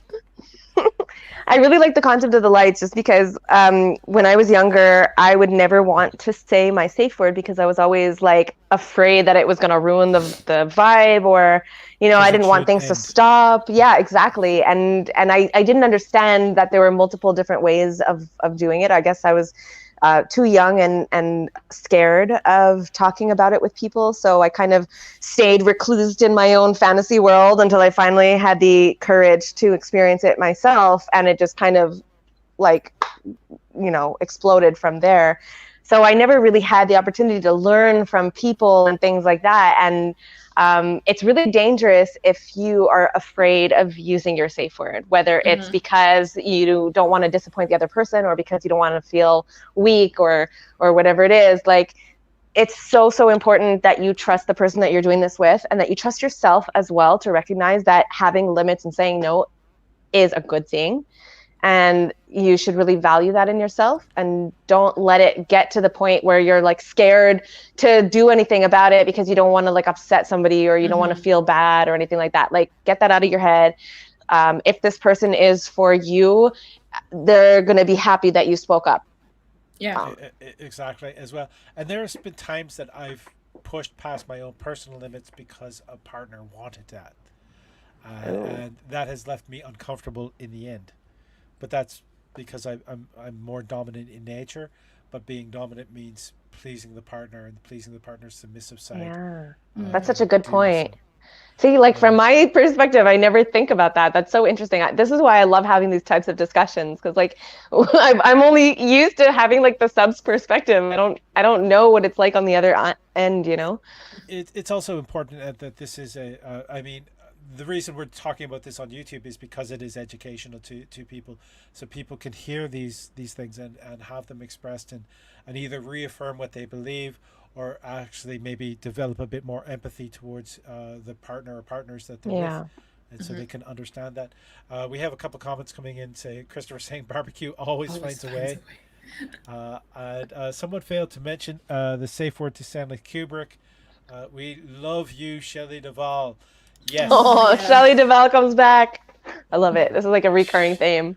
It is. I mean, the look of terror on her face in the scene. I'm really hoping to embody that. Is that weird? Like, because I'm in a horror movie and I'm the main female lead, and like I really want to embody that. Scare me as much as you can. Curtis is a wonderful role model, whether it's in horror film or life. She's been a fairly fantastic person. Even though her father was in a film that screwed over. Never mind. I will have. I'll explain to YouTube afterwards. Remind me about Jamie Lee Curtis. All right. So there we are. Oh, we have more questions. Yay! Yay! Did you have a chance? Question. You did not have a chance to answer the question about. I know we got into a big group discussion about that, but what was my the partner question? asked me my hard nose and soft nose, and I thought no means no. Can you explain it to me so I can text him back? I think we've explained the differences between all of that. Pretty sure. Yeah. Right. Should mention it. Yeah. All right. So we have covered that subject to your satisfaction. Yes. We have a number of questions to get to. Oh. So that's I want to thank you. I want to point this out. As much as having the Slido active, and having you ask all those questions there, having you mention things in chat is very important to the channel. For those of you who have not subscribed to the YouTube channel, please subscribe to the YouTube channel.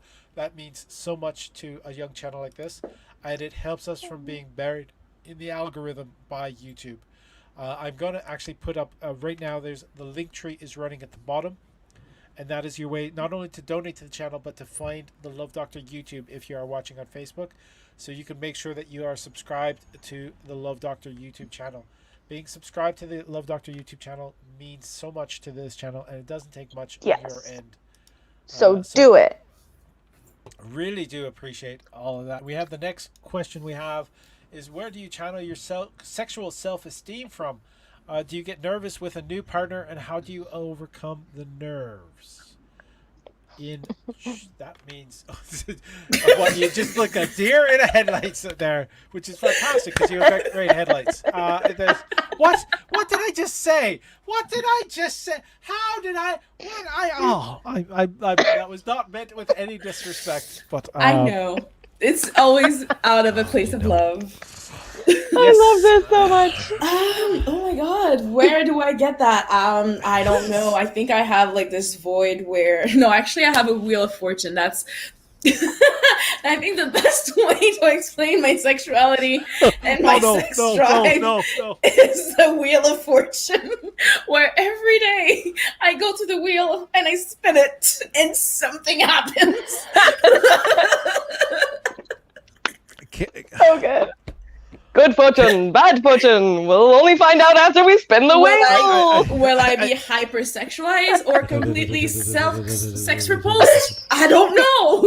Will I want to have women? Will I want to have men? Will I be a brat? Will I be a dumb? Find out on the next episodes of Kinky Karma's Wheel of Fortune. Yay! Kinky Karma's Wheel of Fortune. So, yeah. I would totally watch that. 100%. I'm sorry. I don't know if I'll get in trouble for saying this, but did anyone else think when she was spinning the wheel, the little marker thing that the wheel is going by is actually a nipple? Just it's the clit. Just the nipple. Oh, it's the clit. It's the clit. It's a clit. Well, that's probably why I'm using my tongue to make the noise. Just yeah. All right. The Wheel of Fortune. Why has no one typed in the Wheel of Forcum? All right. I'm dead. Can I buy an orgasm, please? I'll take one. 17. I would love to, but my antidepressant said no.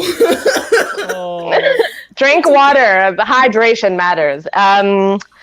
I think I would have to agree. I use the word prismatic a lot to describe me because I'm like, one boring little white light goes into this crystal and then a whole rainbow comes out and you never know what you're going to get. And it's so much fun. Or not. So much fun. Honestly, though, with a new partner, it's so funny because I go through these moments where like I won't get intimate with somebody for like months at a time, and then I'll start to get all like nervous, like, oh my god, we made eye contact, like I feel like I'm a virgin in 7th grade again, like it's so weird. And then as soon as we start to like get really comfortable in each other's body, I'm like, fuck me hard, like it's there's nothing in between. It's either like, oh my god, I have my hand, to like, come on baby, give it to me. It all starts with the hand. If I want to put my hand on your knee or on your hand, that's it. There's no in between. I mean, this spectrum is real. Oftentimes, I'll want to make the first move, but like I'll want to respond to somebody's first move where they're like, they suggest, and then I have the ability to be like, welcome, or not right now, but if I have to like make the first move, it might take me a couple of months of us hanging out like every day together. Me, it depends, honestly. It really depends. A man, I think it's just because I've been conditioned that way. A woman, unfortunately, you're gonna have to make the first move because I am going to look like a deer in a headlight no matter where the Wheel of Fortune will take you. Okay, see, that's a really interesting point right there. With women, I lock eyes with them. I do this shy, like coy little smile thing, and then they look away and I'm like, okay, I guess she's not into women, but I have no idea when women are into women. Like, how are we supposed to know? Me too. And the worst thing is I get a lot of women being like, oh, you look like someone who has a lot of experience. Yeah, after you kiss me. I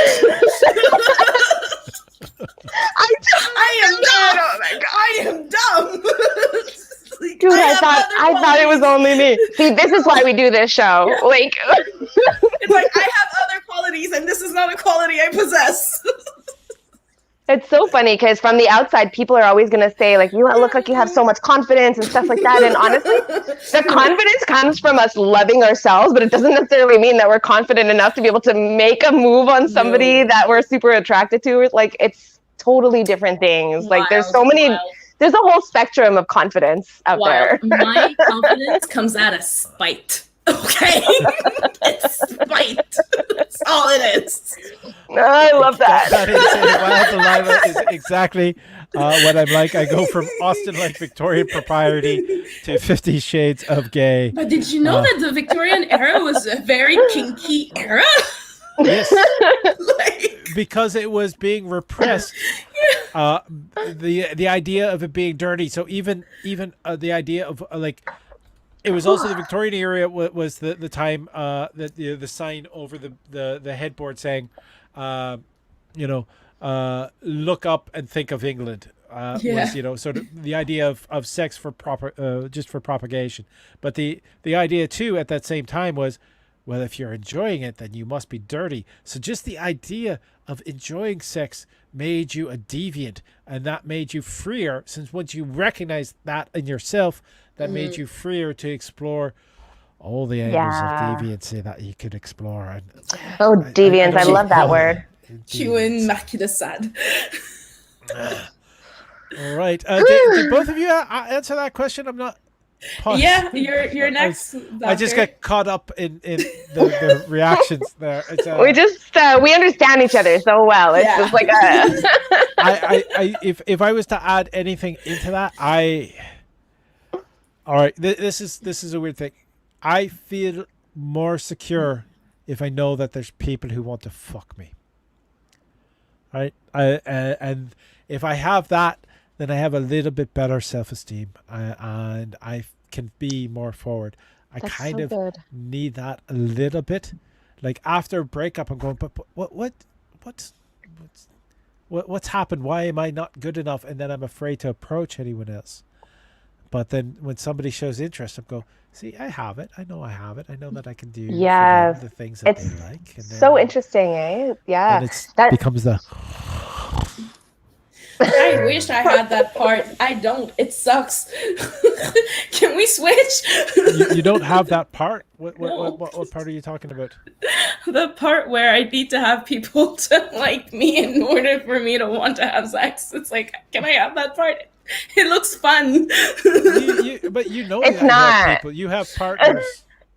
Yeah, you have partners. Exactly. It's already like built in. I totally get what you're saying, Love Doctor. Like sometimes, oh man, and it's so interesting that you tell me this. Guys, I'm like being 100% like open and honest with you. Sometimes I'll actually think about the people that have an affinity for me, and I'll almost like get off on thinking about that and just being like, oh my God, I kind of feel like desired, and there's such a beautiful thing in that.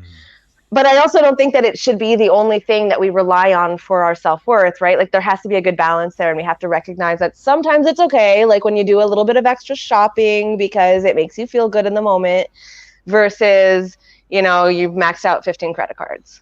Yeah. Exactly. And that I understand is a problem of mine. And the thing is that my confidence get shaken very much because consent...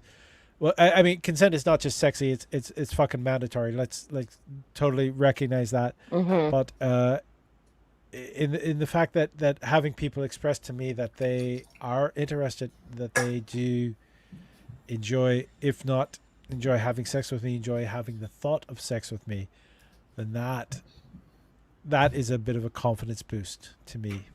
Yeah. Because I know I love to eat, and I know a lot of people. Well, a lot of women enjoy to have a man who can spend the time going down and doing the proper work. And not that it's work, it's fucking play, but it's delicious and gorgeous and... Beautiful, beautiful. Wait, hold on. I have one more thing to say on that note that just came up. So just in terms of like certain people who might have an affinity for you sexually or think about you or want you and you know it, but there are also people that you're not interested in, but you actually have a genuine friendship for. And then it starts to play into your decision to invite them to certain events or to hang out with them under certain circumstances, because you don't want them to get the impression that it's an invitation to something, or, you know, you don't want to have that difficult conversation. So that's always like a line that I find difficult, you know, where I'd want to like, oh, I want to invite this person because I think they'd have a really good time at this show meeting all these people. But I don't want them to get the impression that I'm interested in them in that way. And then if I do that, then it creates like this awkwardness. Yeah. And I'm afraid of it creating a rift in the relationship. Yeah. So expectation is really important, that you recognize if you're genuine, if you're able to hang out with this person without the actual physical contact. And if this person just wants to be friends without anything physical, is that enough for you? Right? Like, these are important things that you need to ask yourself, because otherwise then you might find yourself doing things in order to curry favor, and then it's not genuine, it's manipulation, and it's a big red flag for me. It's so the sex machine where nice token in, sex comes out. And it might not be something that people are doing on purpose, right? Yeah. Like, it might not, like, we're not pointing fingers. This isn't like you're a bad person or anything. We might not even realize that we do it. And this is why it's important to recognize that this is a thing, and that we need to constantly check in with ourselves and be introspective, so that we make sure that we just don't do that. Yeah. I get paralyzed a lot in the fact that there's things I want to do, but I don't want it to be misconstrued, so I do nothing. And Kinky, you've been mentioning putting the friendship tokens in so you can get sex out, but there is the opposite of that, is putting sex tokens in, like sleeping with someone because you're expecting a relationship, be it just even friendship, to come out. And sometimes sex is just sex, and you got to treat it like that. We have a number of comments to get to. Holy crap! All right, Christopher. There it is. We've got a lot. Seriously, the feed has been alive. Sorry, I went on a tangent there for a while. It's all good. I can guarantee that us Irish thought of procreation for England for totally different reasons. I'm just mentioning the Victorian thought, and that was actually look up and think of England was a thing for the English, but the idea of being able to outbreed them is kind of been important. Tess of the Tess eating a strawberry, she parted her lips and took it in. So there we go, dirty Victorians. There we are. Very nice. Parted her lips. Delilah, outwardly you exude Beyonce-like confidence, and Kinky, your confidence would almost almost be intimidating if you weren't so kind. Who said I was kind? You were kind to Daddy. Beyonce-like, yes, oh my and you're kind to me. Yes, I am kind to people. If I could live off the salary of that work, Mr. Doctor, oh boy, if I could live off the salary of the type of work I do, I'd be much happier as well. I wouldn't mind doing that as a second job. Doing what as a second job? The work that you were talking about. All right. See, the thing is, there's things that are called jobs that the right people don't consider work. It's not a job. It's like, I get paid to do something I like. Okay. Danny, it's almost why I have no gay friends. All right, because it's the hard thing to make that connection. Yeah, separating. Yeah. Guys assume I'm hitting on them when in fact I'm just trying to be social. It's very frustrating to be shot down when you never even made the pass. It's true. It's weird as a person who is a producer. I feel the need as a producer, even though I'm a bit flirtatious in nature, is that I maintain a professional relationship with the burlesque performers that I interact with, because I don't want to be that guy. And I don't also, there is a bit of an exception with burlesque performers who are also producers, because of the fact that I think we're more on an even level. It's not like there's not a power dynamic that's being taken advantage of, or that they feel that they have to own up to. Whereas, let's take a very famous case of Louis C.K., who didn't think that he was taking advantage of women by asking if he could masturbate in front of them. because they were also comedians, not taking into recognition for him that he was in a place of power over them, because in the nature of the industry, he had more pull. That's not a masturbation joke. But it is that recognition and how that came in, and the fact that he didn't understand where his social hierarchy could be influencing their decisions whether to stay or not to stay. And it's sadly whether or not he's truly absorbed that. I hope he has, but time will tell, I guess. See, it's interesting for that whole situation, because I kind of feel like he was vilified, but I don't think he was a bad guy. You know, I feel like at the time, like, it just wasn't widespread knowledge, you know, and I think he was a martyr, like, who was saying, if you want this role, no. you want to sleep with. For sure.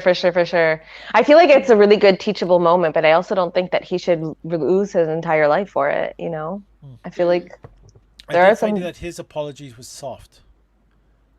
As he sort of blamed other people in his apology. Saying, I didn't hear that. I'd have to read it again, but I believe there was things in like I didn't want you to take it that way, kind of thing. Oh God. Oh no, yeah, okay, no, okay. I'm sorry you feel that way. Yeah, there is a way to take it, right? Like, even if you weren't the one who, like, you didn't anticipate the destruction that came from your actions. As soon as somebody points out your actions, it's good to go, oh shit, I should really look into that more and take the time to learn about it instead of immediately becoming defensive. This is something I've been noticing a lot with, like, dating and stuff. Like, you know, as soon as I point something out. People don't like to feel comfortable. That's the thing. People do not like to be comfortable. And unfortunately, in a white supremacist world, it is normal for you guys not to be mean, to not feel uncomfortable, because the people cater to your comfort. So when you're in a situation where we are not catering to your comfort and you have to sit with your discomfort, it can be very, I don't want to say frightening, but it can be completely disheartening.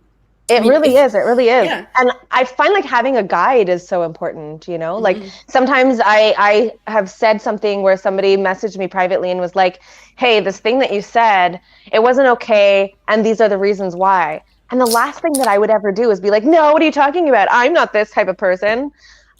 I was like, thank you so much for bringing this to my attention. I think this is a really great chance for me to learn something new and to explore that. You know, it doesn't have to shatter our entire view of who we are. Because you've learned to feel and to be in that uncomfortable position of not being the good person. That's the thing. And I think that's one of the biggest problem with Louis C.K. is that every time he sees it, he sees he's uncomfortable because he did something bad, and he doesn't see himself as someone bad. You know, that no one likes to see themselves as the villain. Exactly. I do want to point out that a lot of the blow up or the blow back after Louis C.K. is there's a lot of people who are trying to defend his actions, who are speaking for him that are not him, and so they may not be actually speaking for him and his ideas. And that's kind of important to recognize. We get some comments I want to make sure we get to, not just because this first one is complimentary. Dear Love Doctor, you are always professional. Love Doc, a gentleman in the truest sense of the word. That's very true. I don't fully see it, but thank you. Thank you both. I am a dirty pervert. Yes, but we love you. We love the dirty pervert in you.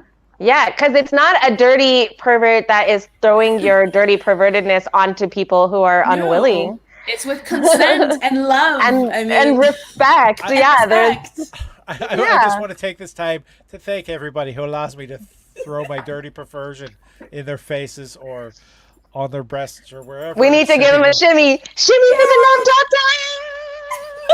Oh my goodness, I think Vermont is in heaven at this point in time. You're welcome, Vermont. All right, we also got an masturbating on people when they don't want you to. and making them feel like they can't get away. Yeah, that's not like okay. Oh. And I am Mhm. not I don't happy. think I understood the full context of what happened there. Maybe. Well, the thing is, there's a couple different directions. All the people that have made the complaints about him admit that he did ask permission first. Some thought he was joking. Others felt, if I leave, how would this affect my career? And then he actually did it, and they were in shock. So it's the point is some of that is communication. I'm not an apologist in any sense of the word, because he did not understand that power, or he thought because he had that power it was okay for him to do it, which is not okay. And so that brings up an interesting point about consent, because consent isn't just yes or no. There is subtext. There are circumstances that need to be taken into consideration. So just because you got the okay, like check to see if there's a power balance or something, like, you know. She win the classic university problem, you know, the university professor that actually has a relationship with a student, and you're like, well, they're both consenting adults. Are they though? Not so sure. It comes down to the power dynamic, which is why a lot of role plays are based on power dynamics. You have like the university professor student. You have the priest and penitent. You have the secretary and boss, or boss and worker. Yeah, and see, those are so fun. Just put all of your energy into like sexy role plays. You don't need to like make people super uncomfortable and wish they didn't have to go to work every day. God, people, come on, get your shit together. All right, more comments. As I don't think anyone is 100% a bad guy, Louis C.K. included. We're all complex, flawed, and have done bad things. Louis C.K. definitely has his work cut out for him to make amends. And I agree, especially since he's been so good at calling out himself and his own attitudes in his humor. Totally. That this is just one thing that he should have that razor level wit to totally dissect and understand. Misty is saying, "Love Doc, you are the epitome of a professional." Really? Yeah. All right, we're all here to talk dirty with you. It is great. Yeah.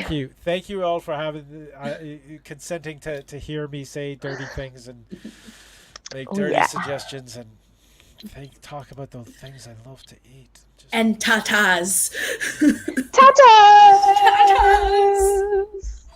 On that note, give me one quick second. I gotta get my charger because you've taken all the battery out of my phone, you bad man. 1 second. How can we deny her at that point? All right, that's a little bonus for those in Vermont. I'm a huge fan of CK's comedy, but was very disappointed to hear of his behavior. All right, we have other questions to get to, but Kinky, I'm gonna hit you with this question. This little bit of a debate. Look at this snowflake. Just seeing that snowflake is. That's a bijou. Here. Oh, that's a circle. What does that circle represent for you? It's actually a gift that I got for my birthday. All right. Christopher's given an oh my god on that one. It's a nice gift. It's a nice gift. It is a very nice gift, and it figures prominently in some of your photos and Yep. Delilah is plugging in there. We get a good view of her jewelry. That's not a euphemism for anything dirty by saying that we're getting a good look at her jewelry. I am having a very good look at her jewelry. Her jewelry is amazing and very boastful. I don't want to get in trouble for biting anything. Just I don't know if she could hear this. I can hear it, but I can't plug in my headphones because my phone is now plugged in, and for some reason phones don't have headphone jacks anymore. Somebody explain that to me, please. That's Apple just wanted control. All right. So what was that question I started with you? You said that I had to answer a question, but you never said which question, but you said that it was up to a debate. All right. Oh yes, here's the thing. At what point do we separate the art from the artist? For example, Salvador Dali was an asshole. But does that mean that you don't want to see his art? Roman Polanski. right? Even though the mother of the 13-year-old girl and the 13-year-old girl have forgiven Roman Polanski, he is still was convicted in absentia in the United States as being a pedophile because he fucked a 13-year-old. Fucking 13-year-old. All right. But does that mean that we do not ever watch a Roman Polanski film? Does that mean that we cannot appreciate the art that is generated by people like Bill Cosby, like Woody Allen, people who have been accused of such things? Does that mean the entire Miramax film library, which includes so much Quentin Tarantino films, is not to be watched? I think it can be appreciated but not celebrated. Like, for example, I understand that Woody Allen is a great producer and a great artist of his time, but why do we have to keep on celebrating his ass? Like, can we? Yes, we can definitely. I mean, yes, there's this Dali exposition, and I am going to go to this Dali exposition and I'm going to enjoy it, but I'm not gonna celebrate it. I'm not gonna celebrate the artist because the artist is an asshole. You know, just like Roman Polanski. I love The Pianist. It's a movie that I enjoy. However, it's not a movie that I'm going to celebrate. It's not a movie that I'm going to promote. It's not something that I am going to, I'm not going to say necessarily share, but yeah, share in public, share on all the platforms that I have, and entice and invite people to see it. And I think that's the best way for me to separate the artist from the work, or the artist from the crappy human being that they are. We don't have to celebrate them. We can acknowledge that what he did is good, but I don't have to celebrate you, and I won't. I do have a suggestion, but Delilah, I see you wanted to jump in. No, it's a really interesting point, and it makes me think of like Christopher Columbus and, you know, all of these like colonialists and stuff where, yeah, the actions that they took led me to be alive and led us to this point in history, but a lot of people suffered, and we need to take account of that. Mm-hmm. So when we're talking about something, we can't just talk about half of the story, and we need to give a voice to those who don't have a voice, and we need to be their allies, and we need to stand up and fight for the people that can't fight for themselves, and stand alongside people that we might not know how they feel, and try and get to know how they feel while, you know, living in a world that is, you know, propelled by these people that may have done really horrible things. Mm-hmm. We all benefit from certain elements of these things, and we need to acknowledge the underside of that, right? Like there's the surface level and then there's the underside. And if we're going to appreciate the surface level, we better fucking do our homework. Yeah, definitely. I do. Christopher said Wagner was a proto-Nazi, but his music is gorgeous. Polanski still hasn't put the work in to make amends. At least Wagner was decent enough to die. I also want to put it. This is a very controversial thing, and and I'm not legally responsible for any actions that generate from this. I personally, the way I view it, it's okay to pirate the art of the artist if they're not financially benefiting from it. That's my way of appreciating it. Yeah. Download the Roman Polanski film library from some illegal torrent. Same with Woody Allen. The same. Yeah. That would be a good app right there. The app itself has all of this stuff that's done by people who have committed wrongs in society, and it's all given to people for free as a punishment for their wrongs, and you can click on the person and find out what they did. You know, like this would be a great app. Whoever's out there who knows how to do this. Or you pay, but the money and all the proceeds goes to charities to support the people that they hurt. Exactly, or the communities that they hurt. This also goes to like a lot of those the statues and there's very few statues, very few. I think 0 might be the number statues of George Washington in Canada, but there's a lot of statues for Civil War like Confederate leaders in the United States, and I think all of them should have nice plaques mentioning the horrible shit that they did and the horrible shit that they supported, right beside the plaques that say who they are. Yeah. Rather than tearing down the statues, I think it might be an idea to let them know that they were villains.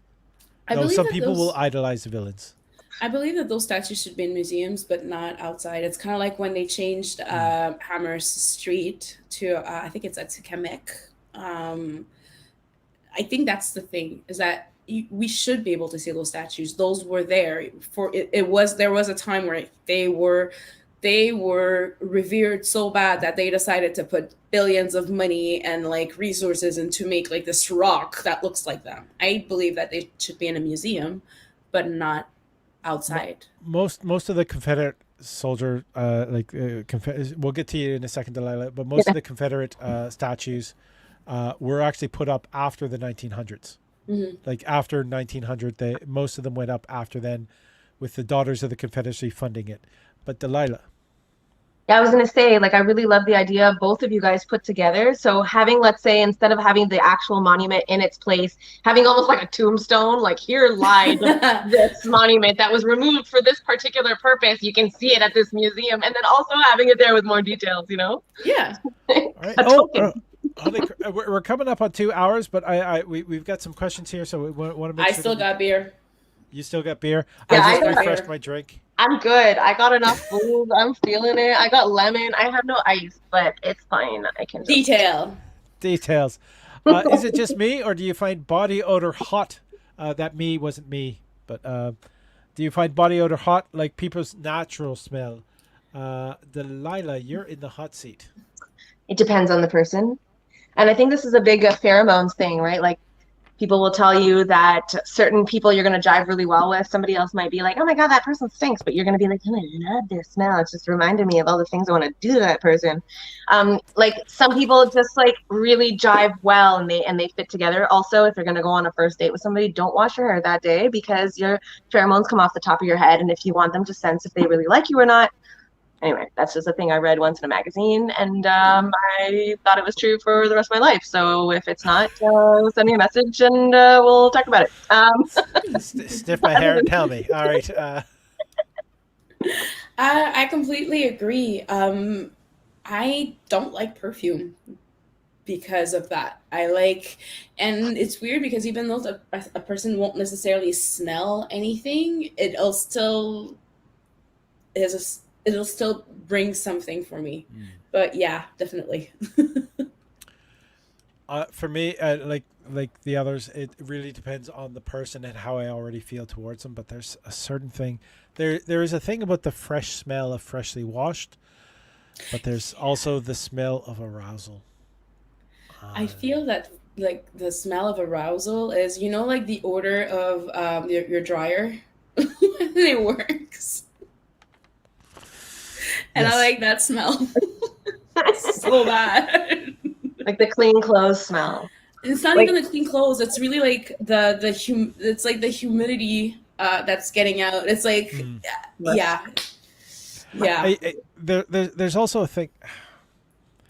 If you have enough advanced knowledge that somebody's coming over, to put fresh sheets on the bed, which is the beauty of meeting somebody in a hotel is the fact that the sheets are crisp and fresh. There's a certain love to that. I like that. Thanks for bringing that as a point, because it's never something, although I haven't had anyone over in so long, but whatever. I'll think about that next time though. There's also the way the skin smells after it's been exposed to sunlight. I've unplugged my mic there, my earphones. There we are. I'm back in.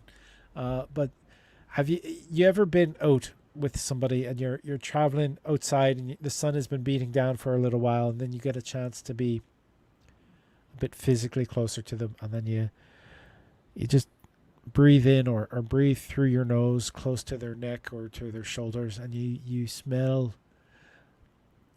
the burgeoning melanoma or whatever it is that the cause like how it's melanin. It's more melanin than melanoma. No, I was trying to be funny with the idea of like the fact that the sun has there's skin underneath sun has a certain scent, and it is there's something about that scent that is delicious.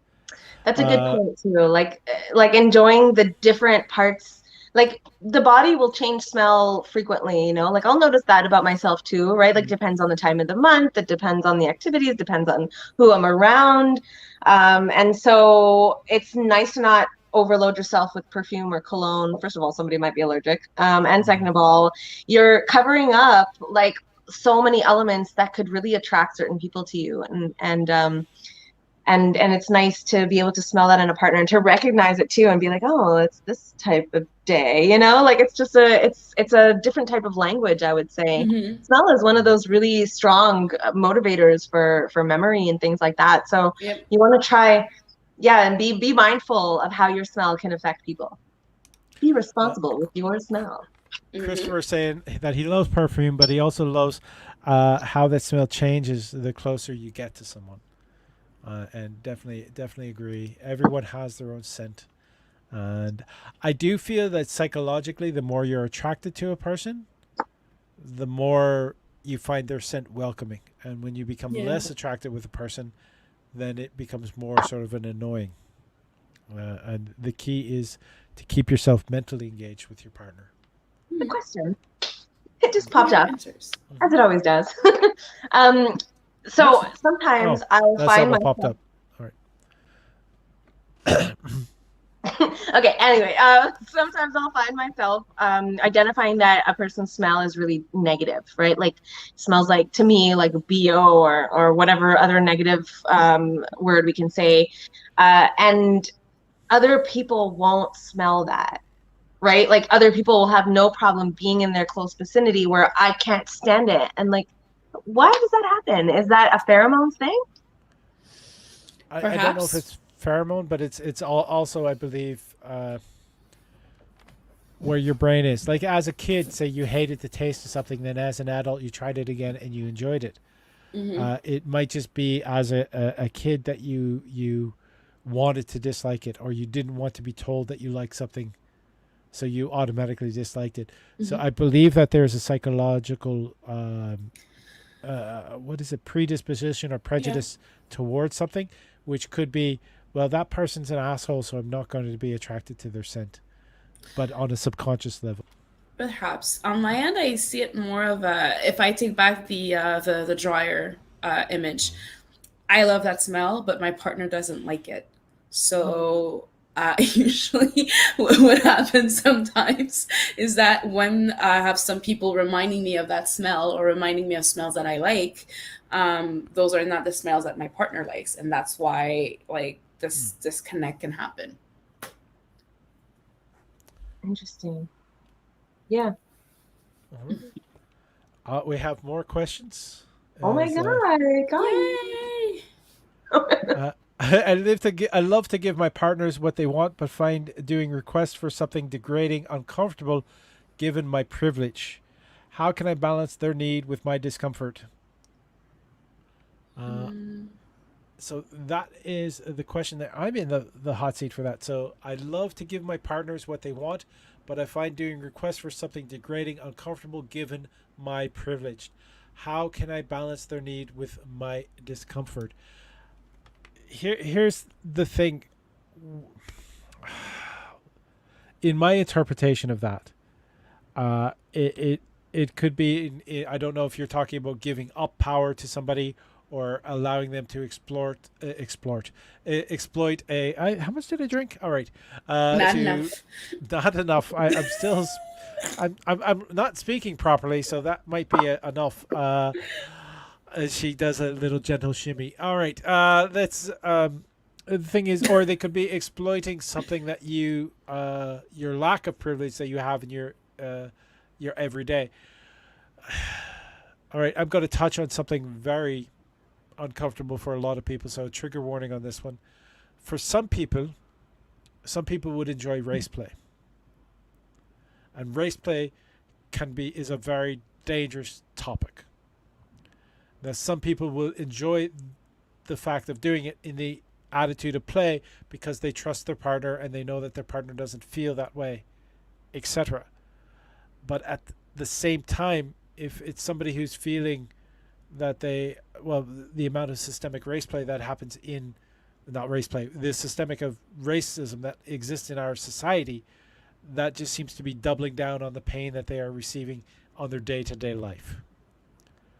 And that is uncomfortable. For somebody who is in a place of privilege to have that privilege challenged as part of play, I'm not exactly sure how they meant this question. So uncomfortable given my privilege. So is that due to a lack of privilege or losing privilege in this play period? Again, play is play. But both people, everybody involved, has to be on the same page that it is play and that it is not reality. And that is the key point of play, is for some people to be able to explore darker themes that they don't want and don't expect in reality, but they can safely explore through fantasy with their partners. So yes, if your partner requests something that you're uncomfortable with, you can say no. If you want to help them engage in that, in the idea of that it is just play, then you can do so. If it will change how you view your partner by participating in play, then you need to discuss that with them first, that you have that fear, and whether or not it is worth the relationship to actually engage in. Delilah. Yeah, don't be afraid to ask more questions, for sure, and open up and have the conversation with yourself as well. Try to understand why you feel uncomfortable to begin with. A lot of the times just doing this kind of introspective work will help get you to the bottom of it. And if it's really something that stands against your ideals, your morals, your values, don't walk over that line until you're ready, and that's perfectly okay. It's interesting when the Love Doctor was talking about race play. I come from a Jewish background and things like that, and I'm really into this consensual non-consent.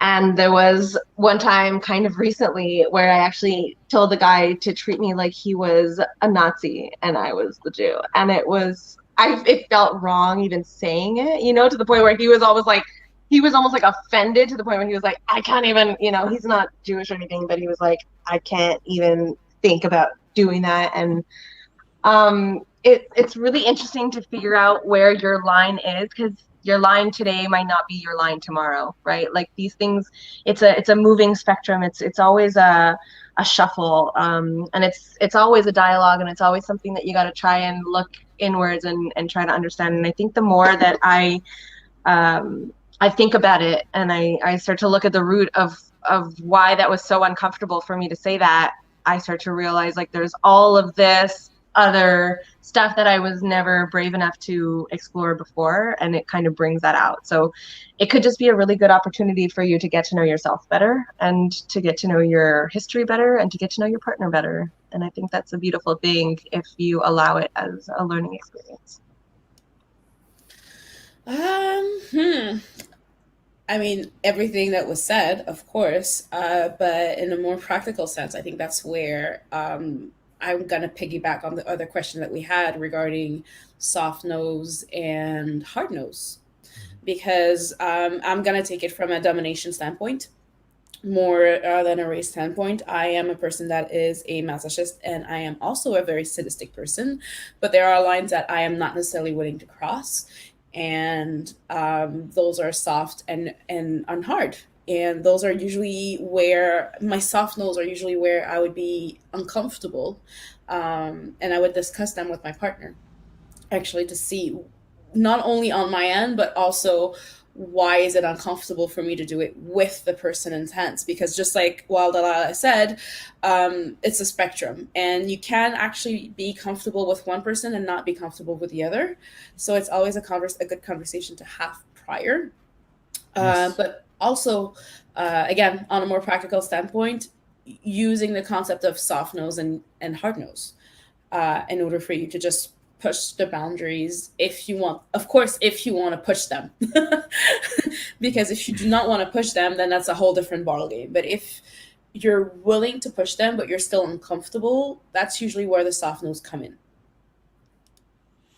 I do want to stress that I had a relationship with a masochist who asked me to do things that I was not comfortable with, and then I did that because I wanted to please them as my submissive, but it sort of broke me, and it made I could not feel properly afterwards, and it was harmful. So saying no to a play request is essential if you are not comfortable. So making sure that it's talked about beforehand, that you are all comfortable with it, is very important. Christopher has a comment saying, I've had a domination request that I find uncomfortable, especially given that I'm a man. Having witnessed misogynistic violence firsthand likely has influence here. And when we're talking about society as it is, which the patriarchy, with the fact that there is systemic misogyny, there is systemic racism, there is systemic homophobia in our society currently as we have it here. Playing with these things should only ever happen with people that you trust and people that you know understand that it is just play, and people who are willing to play. Like, you don't try to force that upon someone. You never force anything on a partner or partners. Yeah, it's really important to understand your motivations, and if your requests, like if the way that you're asking is manipulative, if you're trying to guilt them, or if you're trying to make them, guilt them, I guess. Like, you don't want to have to use like reverse psychology to try to get your way, because that seeps into somebody's subconscious, and they'll know whether they know or not. Like, these are things that can eat away at a relationship over time. So open communication is honestly just the best way, and talk about the things that make you uncomfortable. Like, I'm telling you, it's scary at first, but it gets easier, and then you'll feel so much closer to your partner after. It's amazing. We have one more question, and it's a bit of a lighter question, so we'll have more fun with. But before we do that, I want to point out Miss Kinky Karma on Instagram. So the Miss.Kinky Karma, all is one word, on Instagram. Please follow her for amazing. She just put up some beautiful yellow bikini shots. It's actually a one piece. Oh, it is a one piece. It's a one piece. There is a window. There is a window underneath. Yes. Your wonderful. All right. It has a great underboob situation, but I guarantee you, it is a one piece. All right. It is a one piece, and then there is the fantastic Wild Delilah, which you can follow as at wilddelilah.burlesque on Instagram, and they have amazing photos as well. So please check that out. My manager has the link in the donate channel below there. That link tree. The first thing is buy a drink, which allows you to donate to the channel. Everything is shared among all the performers that you are seeing on screen at this point in time, and that is a great way to also find the Love Doctor Facebook and YouTube channel. There you are. As I have a lot of qualities, but this is not one of them. I have a lot of practice. It's the fact that it's not a mirror that is the first time. All right, our last question that we have, bring it into the screen. How do you know you're with the right person? Wild Delilah. God, this is such a good question. I ask myself this all the time. Every time I've ever been with anybody, I've always had a million red flags come up, and I try to shut them down. I'm like, no, stuff yourself into a freaking drawer, red flags. I don't want to see you. You're not here. You don't exist. And then they all end up coming up anyways. So I've been single for 7 years. I'm not the right person to answer this one. But if you figure out the answer, let me know. Chris was saying because they're not on the left person. All right. Lol. There are two ways. The first is I know I met the right person when I bite you. So basically, bite is good, boy is yum, bite boy. So if I bite you, I know I'm with the right person. But also, I'm a bit on the neurodivergent side with my partner as well. So I knew that we were the best person for each other, where we had an entire conversation with dinosaur sounds. No, it's more like rawr.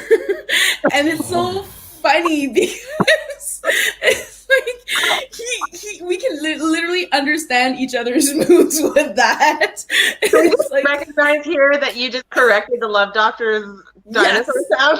yes, that was not a no. It's not the right dinosaur sound. This is the way it should be. It's raw. It's raw, and depending on the situation, the intonation is weird. So let's say my boyfriend, like, I come in and he's like raw, and I had a bad day, and be like raw. Oh my God. So he knows exactly what's up. Oh, Jesus. Yeah. Is there a Duolingo so people can understand how to speak dinosaur? From what I understand, it's my dialect. My boyfriend is like, that's Daphne's dialect, and like I'm the only one that understands. And sometimes I would say French words in French sentences, but then people would have to like have the translation from it. But I feel like you're the kind of dinosaur, like you're actually like a plushie. Like you've never actually been a real dinosaur. You're like, this is what dinosaurs are supposed to sound like. My boyfriend says I'm a raptor. But before I answer this question, I do want to point out, talking about the fact that you needed special translations. Did you or did you not use subtitles?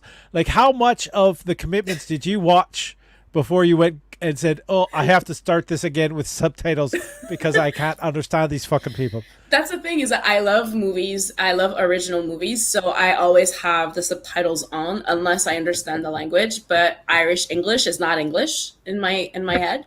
So The claws came roar. No, but I mean, but again, English is not English in my head as well. Like Game of Thrones, I had all the subtitles. So yeah, I had the subtitles from the beginning because I'm like, no, I need to understand. All right, to answer this question, how do you know you're with the right person? It's the person that you want to have open communication with and continue to have open communication. There is a fallacy in our society that you meet this person and then you're done. Right? There is no one person for you. There is no soulmate. You find the person that you want to annoy forever. Yeah. And they want to annoy you forever, and you work at being able to do that through whatever changes come through your lives to do that. Delilah, you have something to add. Yeah. So you said the word forever, and that immediately made me want to loosen a tie around my neck for some reason. I was like, oh, God. I have a big problem with the word forever, and I feel like when people click or date for a long time, there's this, like, just, I don't know, it's like a social pressure or something that it has to be considered forever or else it's not valid. You know what I love the most about my boyfriend, and I have actually started to use that vocabulary, is that he never says forever because he never knows. He's like, I'm going to say it in French, tu es la femme de mon moment. So you're the woman of my moment. I love that. I've been the woman of his moment for the past 13 freaking years. And I think that's really beautiful because you don't take each other for granted. There's something in that where it's like every day you decide to be with that person. And I think that's so much more powerful than the concept of forever, because then people are just like, oh, well, we're married now. I can start treating you like shit. Like, yeah. And it's not just that, or also the people are like, oh, you're the woman of my life, or you're the man of my life. My boyfriend, he's like, I'll be able to say that on my deathbed because I'll die. I think that's beautiful, Because really. if you leave me, you'll kill you. No, No. not that part. No, but that's the thing, is that I'm like, and again, we're in a polyamorous relationship, so I'm not the only woman in his life. There's you're not trapped. Exactly. There's another woman in his life who they were very lucky to be able to be in the COVID bubble together. Am I jealous a bit? Yes, of course. I'm not gonna deny it. Is it a healthy jealousy? Actually, it's not Spiritually even, level. it's not jealousy, it's envy, which is not the same thing. Because jealousy is insecurity. Envy, I was envious of them because Like you wanted to be her? no, because the thing is, she's also a very close friend of mine. So, I mean, I still had a friend that I was able to annoy, and we annoyed each other to no ends until the end of the pandemic. But my own personal relationship, I mean, I had a relationship being broken off during COVID, and another relationship that we couldn't be in a bubble together. So watching my partner and his partner have that while I was like out, I mean, and it doesn't take away from my main partner, because I mean, I love my main partner and I was with him and I'm really, really happy. But it's very monogamous to think that he would fill out all the needs that I would have, you know, especially when it comes to that. So that's what also what I meant when I said that I wish I'd love to have like drive on people like being aroused because of my personality, because even though I have a partner, it doesn't take away from the fact that, I mean, there are also other peoples in the world, and and you can give 100% of yourself in that moment. It doesn't mean it has to be forever to be meaningful. I think this is something that our society really needs to work on, right? Like, I like to think of things as like memory bubbles, where it might not last forever. It might last a day. It might last less than a day. It might last a month. It might last a year or 5 years or 10 years or your whole damn life. But it's a memory bubble in itself. It is whole and it is perfect. And it is everything that you needed to get you to the next phase of your life, or wherever it is that you're going. And I think that people need to just recognize that there's so much beauty in that. Something doesn't have to last forever to be meaningful. And I find that I have a lot of trouble dating in the modern world because my view seems to be completely distorted from what like the standard mainstream person would consider.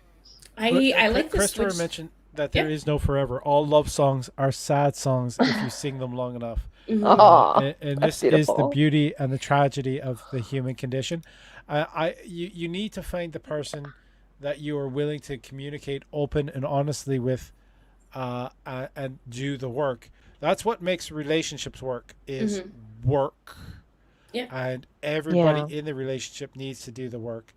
If you're not, because I recently have gone through a breakup, and for me, I recognize the fact that I cannot make them feel what I wish they could feel.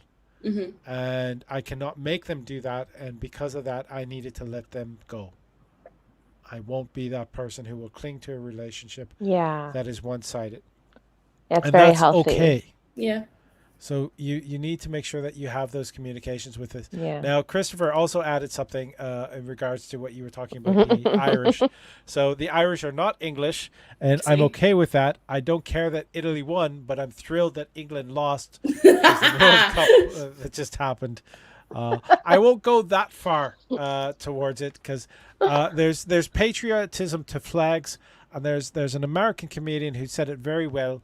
It's like, I'm an American. I'm not proud to be American. My parents just fucked here. I said, I screamed to them in the ether, fucking Paris, but they fucked here, and this is where I was born.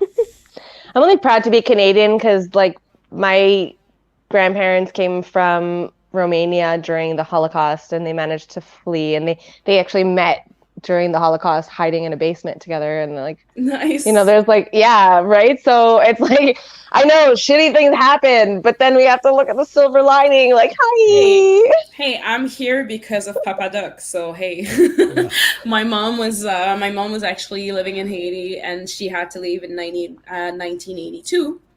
And that's where she met my dad, and then my mom unfortunately realized that my dad was an asshole when she was pregnant to me. But that's besides the point. That's amazing. Wait, where in Haiti? Change your status. My mom was actually born and raised in Port-au-Prince, and then she moved in Montreal. Okay, because in 1982, my parents were in Haiti. in Port-au-Prince. Yeah. They lived there for like 4 years. My sister was born there. Nice. Yeah. Are we about to find out that the two of you are sisters? What? Oh my God, long Perhaps, I don't know, but There is some physical resemblance, but I know what's really, really funny is that like when I first opened my couple and all that jazz, like my mom and my grandmother used to tell me that my grandpa had like many lovers around and my grandmother knew. So I'm like, well, it runs in the family, I guess. As long as it's consensual, right? We want ethical yeah. non-monogamy. Oh, it was so consensual actually that one of his illegitimate kid from the country actually lived with my grandmom and my mom. I love that. That's so. What's that movie? The Wonder Women. Yeah. Marston and the Wonder Women. Well, I mean, let's face it. There were some women that like thought that they could disrespect my I mean, it wasn't all that cracked up and well because I mean, again, it's not as healthy because there was a heavy misogynistic underlie to society, systemic misogyny. Exactly, and the thing Right. is, like, my grandma was married, and the mistresses knew that like their place because my grandpa like reminded them of their place. Well, that's really important too. It's not just communication between the two main partners, but also communication with all of the people who are involved and making sure that everybody's aware of what's going on. And of course, there are going to be people who are going to be bitter or something like that if they end up falling too hard or they realize later that their feelings have changed. And that's perfectly normal, but it doesn't take away from the main relationship that was so open and honest and respectful of each other in that sense. So I think that's a really beautiful thing that we can all aspire to. I do want to direct people to the polyamory episode, especially because we did discuss the differences between an open relationship, a polyamorous relationship, the idea of having a primary as well as having relationships that are, say, emotionally closed or emotionally monogamous, but physically open. And there is no one size fits all for relationships. It comes down to communications with your partner to understand where you're all comfortable with, and this comes to play, and it also is never static because this can evolve over time with the relationship. Yes, that's so important. Be open to adjusting whatever you thought the world is supposed to look like. Every day it could change, and that should be a beautiful thing. Open yourself up to the opportunity for change, and be adaptable in this world, especially. My God, like from one day to the next, everything can be thrown on its head. You never know what's going to happen. The entire world is constantly changing. We have over information. We're constantly learning new things, and it's important to just recalibrate ourselves, almost like, if we're a camera lens and suddenly we're getting really close to something and then suddenly really far. Well, you got to give it some time to recalibrate. We are camera lenses. I do also want to stress that if you are not comfortable with how your relationship is evolving, to say that, to mention to your partner. I mean, it is great to be open and wanting to experiment and experimenting with your partner, but if you get uncomfortable, let your partner know. Don't just smile and take it when you are not comfortable with doing so. Am I chatting too much? Is that what? No, I'm saying people need to talk. Yes. Yes. Communicate. I'm sorry. I've had some vodka. He's nattering on. He is so not talking anything proper. Just nattering. You like I'm the love doctor. Look at me. I have an Irish accent. Do not do that Lucky Charms bullshit. That was love doctor. so fucking racist. Wow. All right. Somebody deserves a spanking, and we're going to end the show at this time. So I want to thank you, everybody, and I apologize for what just happened on screen. I apologize as well. No, you're not. You're not sorry. So you should apologize only if you really feel sorry. If not, it's not a real apology. Did I really hurt anyone? All right, there we go. Typical nattering Irishman. There Irish woman. No, I think he was referring to me. How do I get to deserve? How do I get to deserve a spanking? Well, all right. If you want one at the barbecue, I will give one to you, Christopher. But I'm warning: this is the size of the hat. All right, just so you're aware. Some people have been surprised by the size of it before. You think that's bad? Look at the size of this butt. Oh, All is right, that a bruise? Is that the Oh. first bruise that you got there? There's a little U shape there. It's you know, like the bottom of a smiley face. If somebody had a Sharpie to put 2 eyes over that. It is a bruise. It is a bruise. Thank you. Yeah, I have a dude, but I mean, it's somebody that I've been sleeping with for like 6, 7 years, 6, 5. I know, man. Hold on. 4 years. All right. It's the same guy because, like, we know each other. You know, it's easy. There it Convenient is. and easy. Christopher's dropping in OMG on that. I think at this point in time, the show cannot get any better. I am the Love Doctor. I love you all. Please follow these two fantastic people on Instagram. The Instagrams were given earlier. You can see that, or you can catch it in the chat on the YouTube channel. I am the Love Doctor. Look, underneath, right there. That's where you get to go, and you can donate. Anything that is donated in the next 24 hours will be split among all the 3 performers that you're seeing on screen here. I'm the Love Doctor.